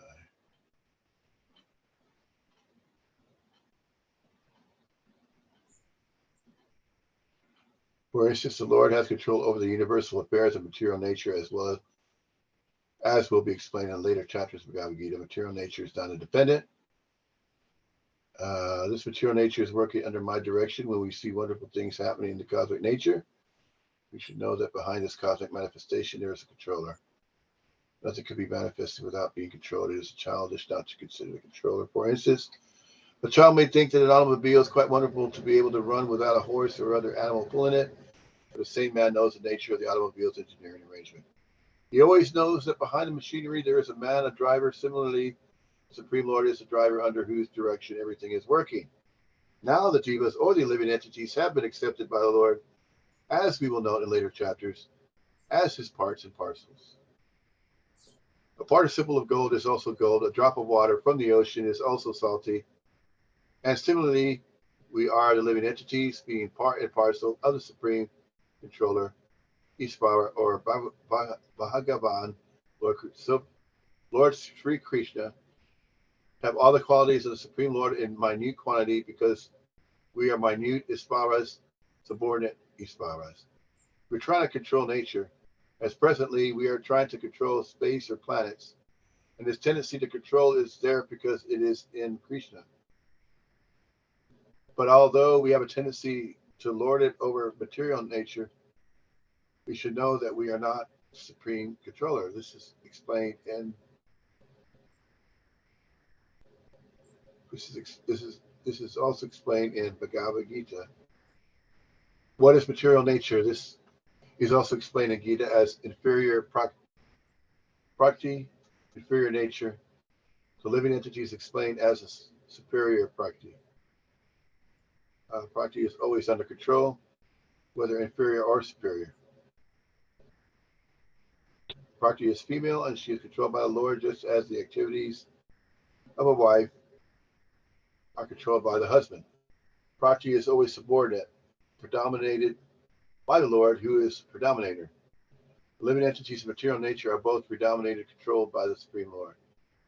According to the Gita, the living entities, although parts and parcels of the Supreme Lord, are to be considered prakti. This is clearly mentioned in the 7th chapter of Bhagavad Gita.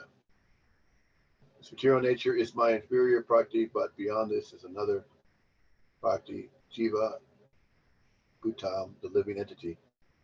Material nature itself is constituted by 3 qualities: the mode of goodness, the mode of passion, and the mode of ignorance. Above these modes, there is eternal time. And by a combination of these modes of nature and under the control and purview of eternal time, there are activities which are called karma. These activities are being carried out from time immemorial, and we are suffering or enjoying the fruits of our activities. For instance, suppose I'm a businessman and have worked very hard with intelligence and have amassed a great bank balance. Then I'm an enjoyer. But then I say I have lost all my money in business. Then I'm a sufferer. Similarly, in every field of life, we enjoy the results of our work or we suffer the results. This is called karma. Ishvara, the Supreme Lord, Jiva, the living entity, Prakti, nature, Kala, eternal time, and karma, activity, are all explained in the Bhagavad Gita. Out of these 5, the Lord, the living entities, material nature, and time are all eternal.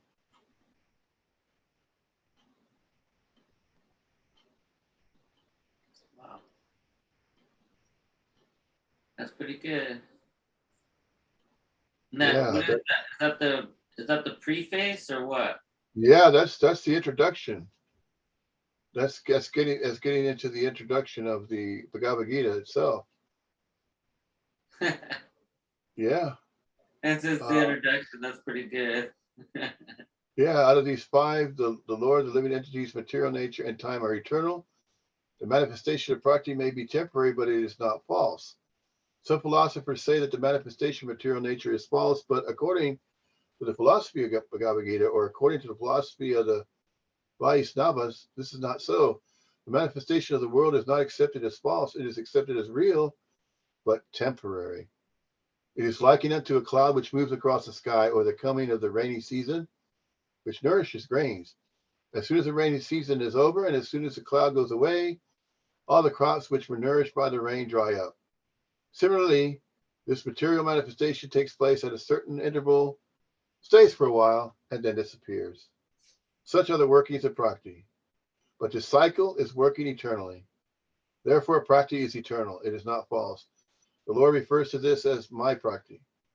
This material nature is the separated energy of the Supreme Lord, and similarly, the living entities are also the energy of the Supreme Lord, although they are not separated, but eternally related. So the Lord, the living entity, material nature, and time are all interrelated and are all eternal. However, the other item, karma, is not eternal. The effects of karma may be very old indeed. We are suffering or enjoying the results of our activities from time immemorial, but we can change the results of our karma or our activity, and this change depends on the perfection of our knowledge. We are engaged in various activities, undoubtedly. We do not know what sort of activities we should adopt to gain relief from the actions and reactions of all these activities, but this is also explained in the Bhagavad Gita. The position of Isvara, Supreme Lord, is that of supreme consciousness. The jivas of the living entities, being parts and parcels of the Supreme Lord, are also conscious. Both the living entity and the material nature are explained as prakti, the energy of the Supreme Lord, but one of the two, the jiva, is conscious. The other prakti is not conscious. That is the difference. Therefore, the jiva prakti is also called superior because the jiva has consciousness which is similar to the Lord's. The Lord's is supreme consciousness, however, and one should not claim that the jiva, the living entity, is also supremely conscious. The living being cannot be supremely conscious at any stage of its perfection, and that the theory that he can be so is a misleading theory. Conscious he may be, but he is not perfectly or supremely conscious. The distinction between the jiva and the isvara will be explained in the 13th chapter of Bhagavad Gita. The Lord is Sitra Jana, conscious, as is the living being, but the living being is conscious of his particular body, whereas the Lord is conscious of all bodies. Because he lives in the heart of every living being, he is conscious of the psychic movements of the particular jivas. We should not forget this. It is also explained that the Paramatma, the Supreme Personality of Godhead, is living in everyone's hearts as Isvara, as a controller, and that he is giving directions for the living entity to act as he desires. The living entity forgets what to do. First of all, he makes a determination to act in a certain way, and then he is entangled in the actions and reactions of his own karma. After giving up one type of body, he enters another type of body, as we put on and take off clothes. As the soul thus migrates, he suffers the actions and reactions of his past activities. These activities can be changed when the living being is in the mode of goodness and sanity and understands what sort of activities he should adopt. If he does so, then all the actions and reactions of his past activities can be changed. Consequently, karma is not eternal. Therefore, we stated that of the 5 items, Isvara, Jiva, Prakti, time, and karma, 4 are eternal, whereas karma is not eternal. The supreme conscious, Isvara, is similar to the living entity in this way. Both the consciousness of the Lord and that of the living entity are transcendental. It is not that consciousness is generated by the association of matter. That is a mistaken idea. The theory that consciousness develops under certain circumstances of material combination is not accepted in Bhagavad Gita. Consciousness may be pervertedly reflected by the covering of material circumstances. Just as light reflected through colored glass may appear to be a certain color, but the consciousness of the Lord is not materially affected. Lord Krishna says, Maya Yaksina Prakti, when he descends into the material universe, his consciousness is not materially affected. If he were so affected, he would be unfit to speak on transcendental matters as he does in the Bhagavad Gita. One cannot say anything about the transcendental world without being free from materially contaminated consciousness. So the Lord is not materially contaminated. Our consciousness at the present moment, however, is materially contaminated. The Bhagavad Gita teaches that we have to purify this materially contaminated consciousness. In pure consciousness, our actions will be dovetailed to the will of Isvara, and that will make us happy. It is not that we have to cease all activities. Rather, our activities are to be purified, and purified activities are called bhakti. Activities in bhakti appear to be like ordinary activities, but they are not contaminated. An ignorant person may see that a devotee is acting or working like an ordinary man, but such a person with a poor fund of knowledge does not know that the activities of the devotee or the Lord are not contaminated by impure consciousness or matter. They are transcendental to the 3 modes of nature. We should know, however, that at this point our consciousness is contaminated. When we are materially contaminated, we are called conditioned. False consciousness is exhibited under the impression that I am a product of material nature. This is called false ego. One who is absorbed in the thought of bodily conceptions cannot understand this situation. Bhagavad Gita was spoken to liberate one from the bodily conception of life. And Arjuna put himself in this position in order to receive this information from the Lord. One must become free from the bodily conception of life. That is the preliminary activity for the transcendentalist. One who wants to become free, who wants to become liberated, must first of all learn that he is not this material body. Mukti, or liberation, means freedom from material consciousness. In the Srimad Bhagavatam, also the definition of liberation is given. Murtir, Hitvanayasa Rupam, Sravupina Yavastis Mukti, means liberation from the contaminated consciousness of this material world and situation in pure consciousness. All the instructions of Bhagavad Gita are intended to awaken this pure consciousness, and therefore we find at the last stage of the Gita's instructions that Krishna is asking Arjuna whether he is now in purified consciousness. Purified consciousness means acting in accordance with the instructions of the Lord. This is the whole sum and substance of purified consciousness. Consciousness is already there because we are part and parcel of the Lord, but for us there is the affinity of being affected by the inferior modes. But the Lord, being the Supreme, is never affected. That is the difference between the Supreme Lord and the small individual souls. What is this consciousness? This consciousness is I am. Then what am I? In contaminated consciousness, I am. Means I am the Lord of all that I survey. I am the enjoyer. The world revolves because every living being thinks that he is the Lord and the creator of the material world. Material consciousness has two psychic divisions. One is that I am the creator, and the other is that I am the enjoyer. But actually, Supreme Lord is both the creator and the enjoyer, and a living entity. Being part and parcel of Supreme Lord is neither the creator nor the enjoyer, but a cooperator.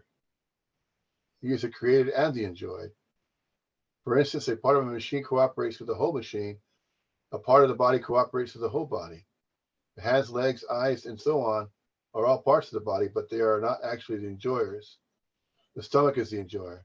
The legs move, the hands supply food, the teeth chew, and all parts of the body are engaged in satisfying the stomach because the stomach is the principal factor that nourishes the body's organization. Therefore, everything is given to the stomach. One nourishes the tree by watering its roots, and one nourishes the body by feeding the stomach. For if the body is to be put in a healthy state, then the parts of the body must cooperate to feed the stomach. Similarly, the Supreme Lord is the enjoyer and the creator, and we as subordinate living beings are meant to cooperate to satisfy him. This cooperation will actually help us, just as food taken by the stomach will help all other parts of the body. If the fingers of the hand think that they should take the food themselves instead of giving it to the stomach, then they will be frustrated. The central figure of creation and of enjoyment is the Supreme Lord, and the living entities are cooperators. By cooperation, they enjoy. The relation is also like that of the master and the servant. If the master is fully satisfied, then the servant is satisfied. Similarly, the Supreme Lord should be satisfied, although the tendency to become the creator and the tendency to enjoy the material world are there also in the living entities, because these tendencies are there in the Supreme Lord who has created the manifested cosmic world. We shall find, therefore, in this Bhagavad Gita that the complete whole is comprised of the Supreme Controller, the controlled living entities, the cosmic manifestation, eternal time, and karma, or activities, and all of these are explained in this text. All of these taken completely form the complete whole, and the complete whole is called the Supreme Absolute Truth. The complete whole and the complete absolute truth are the complete personality of Godhead, Sri Krishna. All manifestations are due to his different energies. He is the complete whole. He is also explaining in the Gita that impersonal Brahman is also subordinate to the complete supreme person. Brahman is more explicitly explained in the Brahma Sutra to be like the rays of the sunshine. The impersonal Brahman is the shining rays of the Supreme Personality of Godhead. The impersonal Brahman is incomplete realization of the absolute whole, and so also is the conception of Paramatma. In the 15th chapter, it shall be seen that the Supreme Personality of Godhead is above both the impersonal Brahman and the partial realization of Paramatma. Supreme Personality of Godhead is called, he is the primal cause, and he is the very form of eternity, knowledge, and bliss. Impersonal Brahman realization is a realization of his thoughts, eternity, feature. Paratma realization is a realization of Sat Sit, eternal knowledge, but realization of personality of Godhead Krishna is realization of all the transcendental features. Sat, Sit, and Ananda, eternity, knowledge, and bliss, in the complete vigraha or form. People with less intelligence consider the supreme truth to be impersonal, but he is a transcendental person, and this is confirmed in all Vedic literatures. As we are all individual living beings and have our individualities, supreme absolute truth is also in the ultimate issue of a person, and realization of the personality of Godhead is realization of all the transcendental features in its complete form. The complete whole is not formless. If he is formless, or if he is less than any other thing, then he cannot be the complete whole. The complete whole must have everything within our experience and beyond our experience, otherwise it cannot be complete. The complete whole personality of Godhead has immense potencies. How Krishna is acting in different potencies is also explained in Bhagavad Gita. This phenomenal world or material world in which we are placed is also complete in itself, because the 24 elements of this material universe is a temporary manifestation. According to Sankhya, philosophy are completely adjusted to produce complete resources which are necessary for the maintenance and subsistence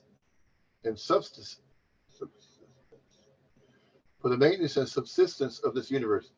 There is nothing extraneous, nor is there anything needed. This manifestation has its own time fixed by the energy of the supreme whole, and when its time is complete, these temporary manifestations will be annihilated by the complete arrangement of the complete. There is complete facility for the small complete units, namely the living entities, to realize the complete in all sorts of incompleteness are experienced due to incomplete knowledge of the complete. So Bhagavad Gita contains the complete knowledge of Vedic wisdom. All Vedic knowledge is infallible, and Hindus accept Vedic knowledge to be complete and infallible. For example, cow dung is the stool of an animal, and according to Smrta, or Vedic injunction, if one touches the stool of an animal, he has to take a bath to purify himself. But in the Vedic scriptures, cow dung is considered to be a purifying agent. Wow. One might consider this to be contradictory, but it is accepted because it is a Vedic injunction, and indeed, by accepting this, one will not commit a mistake. Subsequently, it has been proved by modern science that cow dung contains all antiseptic properties. So, Vedic knowledge is complete because it is above all doubts and mistakes. And Bhagavad Gita is the essence of all Vedic knowledge. Vedic knowledge is not a question of research. Our research work is imperfect because we are researching things with imperfect senses. We have to accept perfect knowledge, which comes down, as it is stated in Bhagavad Gita, by the Parampara, disciplic succession. Disciplic succession, yeah. We have to receive knowledge from the proper source in disciplic succession, beginning with the Supreme Spiritual Master, the Lord Himself, and handed down to a succession of spiritual masters. Arjuna, the student who took lessons from Lord Krishna, Sri Krishna, accepts everything that he says without contradicting him. One is not allowed to accept one portion of Bhagavad Gita and not another. No, we must accept Bhagavad Gita without interpretation, without deletion, and without our own whimsical participation in the matter. The Gita should be taken as the most perfect presentation of Vedic knowledge. Vedic knowledge is received from transcendental sources, and the first words were spoken by the Lord Himself. The words spoken by the Lord are called aparuseya, meaning that they are different from words spoken by a person of the mundane world who is infected by 4 defects. A mundaner is sure to commit mistakes. It is invariably illusion, has a tendency to cheat others, and is limited by imperfect senses. With these 4 imperfections, one cannot deliver perfect information of all-pervading knowledge. Vedic knowledge is not imparted by such effective living entities. It was imparted unto the heart of Brahma, the first created living being, and Brahma, in his turn, disseminated this knowledge to his sons and disciples as he originally received it from the Lord. The Lord is Purnam, all perfect, and there is no possibility of its becoming subjected to the laws of material nature. One should therefore be intelligent enough to know that the Lord is the only proprietor of everything in the universe, and that he is the original creator, the creator of Brahman. In the 11th chapter, the Lord is addressed as Prapitamaha, because Brahma is addressed as Pitamaha, the grandfather, and he is the creator of the grandfather. So no one should claim to be the proprietor of anything. One should accept only things which are set aside for him by the Lord as his quota for his maintenance. There are many examples given of how we are to utilize those things which are set aside for us by the Lord. This is also explained in Bhagavad Gita. In the beginning, Arjuna decided that he should not fight in the battle of Kurukshetra. This was his own decision. Arjuna told the Lord that it was not possible for him to enjoy the kingdom after killing his own kinsmen. The decision was based on the body because he was thinking that the body was himself and that his bodily relations or expansions were his brothers, nephews, brothers-in-laws, grandfathers, and so on. Therefore, he wanted to satisfy his bodily demands. Bhagavad Gita was spoken by the Lord just to change this view, and at the end, Arjuna decides to fight under the directions of the Lord when he says, Karisya Vakana Tava, I shall act according to your word. In this world, men are not meant for quarreling like cats and dogs. Men must be intelligent to realize the importance of human life and refuse to act like ordinary animals. A human being should realize the aim of his life, and this direction is given in all Vedic literatures, and the essence is given in Bhagavad Gita. Vedic literature is meant for human beings, not for animals. Animals can kill other living animals, and there's no question of sin on their part. But if a man kills an animal for the satisfaction of his uncontrolled taste, he must be responsible for breaking the laws of nature. In the Bhagavad Gita, it is clearly explained that there are three kinds of activities according to the different modes of nature: the activities of goodness, of passion, and of ignorance. Similarly, there are three kinds of eatables also: eatables and goodness, passion, and ignorance. All of this is clearly described, and if we properly utilize the instructions of Bhagavad Gita, then our whole life will become purified, and ultimately we will be able to reach a destination which is beyond this material sky. That destination is called the Sanatana sky, the eternal spiritual sky. In this material world, we find that everything is temporary. It comes into being, stays for some time, produces some byproducts, dwindles, and then vanishes. That is the law of the material world. Whether we use, as an example, this body or a piece of fruit or anything. But beyond this temporary world, there is another world of which we have information. That world consists of another nature, which is Sanatana, eternal. Jaiva is also described as Sanatana, eternal, and the Lord is also described as Sanatana in the 11th chapter. We have an intimate relationship with the Lord, and because we are all qualitatively one, the Sanatana Dhamma, or sky, the Sanatana Supreme Personality, and the Sanatana living entities, the whole purpose of Bhagavad Gita is to revive our Sanatana occupation, or Sanatana Dharma, which is the eternal occupation of the living entity. We are temporarily engaged in different activities, but all of these activities can be purified when we give up all these temporary activities and take up the activities which are described or prescribed by Supreme Lord. That is called our pure life. Supreme Lord as a transcendental abode are both Sanatana, as are the living entities, and the combined association of the Supreme Lord and the living entities in the Sanatana abode is the perfection of human life. The Lord is very kind to living entities because they are his sons.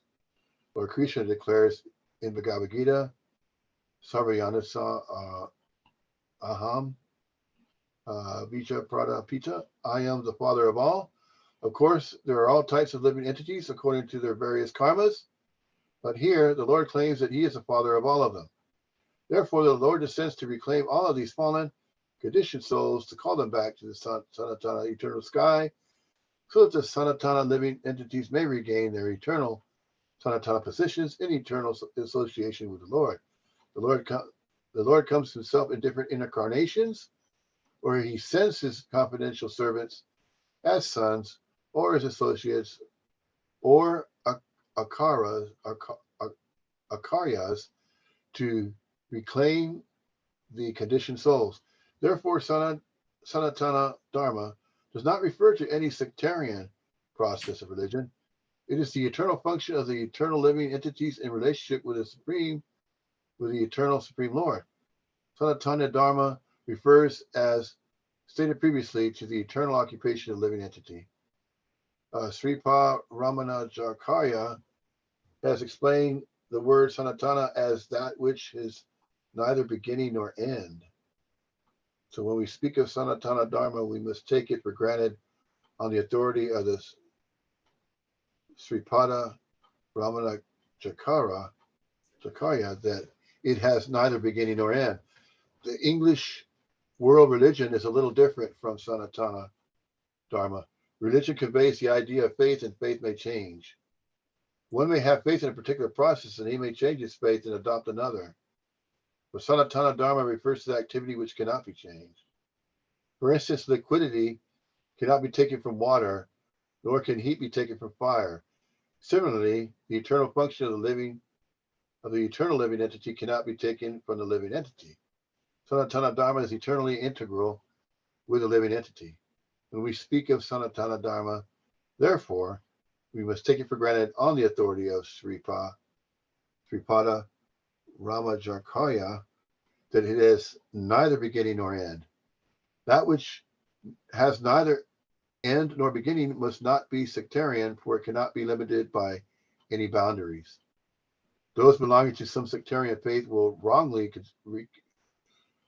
consider that Sanatana Dharma is also sectarian.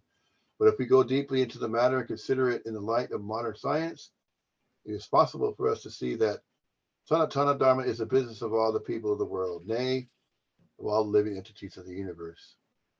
Non-Sanatana religious faith may have some beginning in the annals of human history, but there's no beginning to the history of Sanatana Dharma because it remains eternally with the living entities. Insofar as the living entities are concerned, the authoritative sastras state that the living entity has neither birth nor death. In the Gita, it is stated that the living entity is never born and he never dies. He is eternal and indestructible, and he continues to live after the destruction of his temporary material body. In reference to this concept of Sanatana Dharma, we must try to understand the concept of religion from the Sanskrit root meaning of the word. Dharma refers to that which is constantly existing with a particular object. We conclude that there is heat and light along with the fire. Without heat and light, there is no meaning to the word fire. Similarly, we must discover the essential part of the living being, that part which is his constant companion.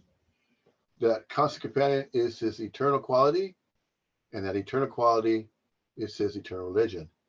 When Sanatana Goswami asked Sri Chaitanya Mahaprabhu about the Swarupa of every living being, the Lord replied that the Swarupa, or constitutional position of the living being, is a rendering of service to the Supreme Personality of Godhead. If we analyze the statement of Lord Caitanya's, we can easily see that every living being is constantly engaged in rendering service to another living being. A living being serves other living beings in various capacities. By doing so, the living entity enjoys life. The lower animals serve human beings as servants serve their master. A serves B, Master B serves C Master, and C deserves D Master, and so on. Under these circumstances, we can see that one friend serves another friend. The mother serves the son, the wife serves the husband serves the wife, and so on. If we go on searching in this spirit, it will be seen that there is no exception in the society of living beings in the activity of service. The politician presents his manifesto for the public to convince them of his capacity for service. The voters therefore give the politician their valuable votes, thinking that he will render valuable service to society. The shopkeeper serves the customer, and the artisan serves the capitalist.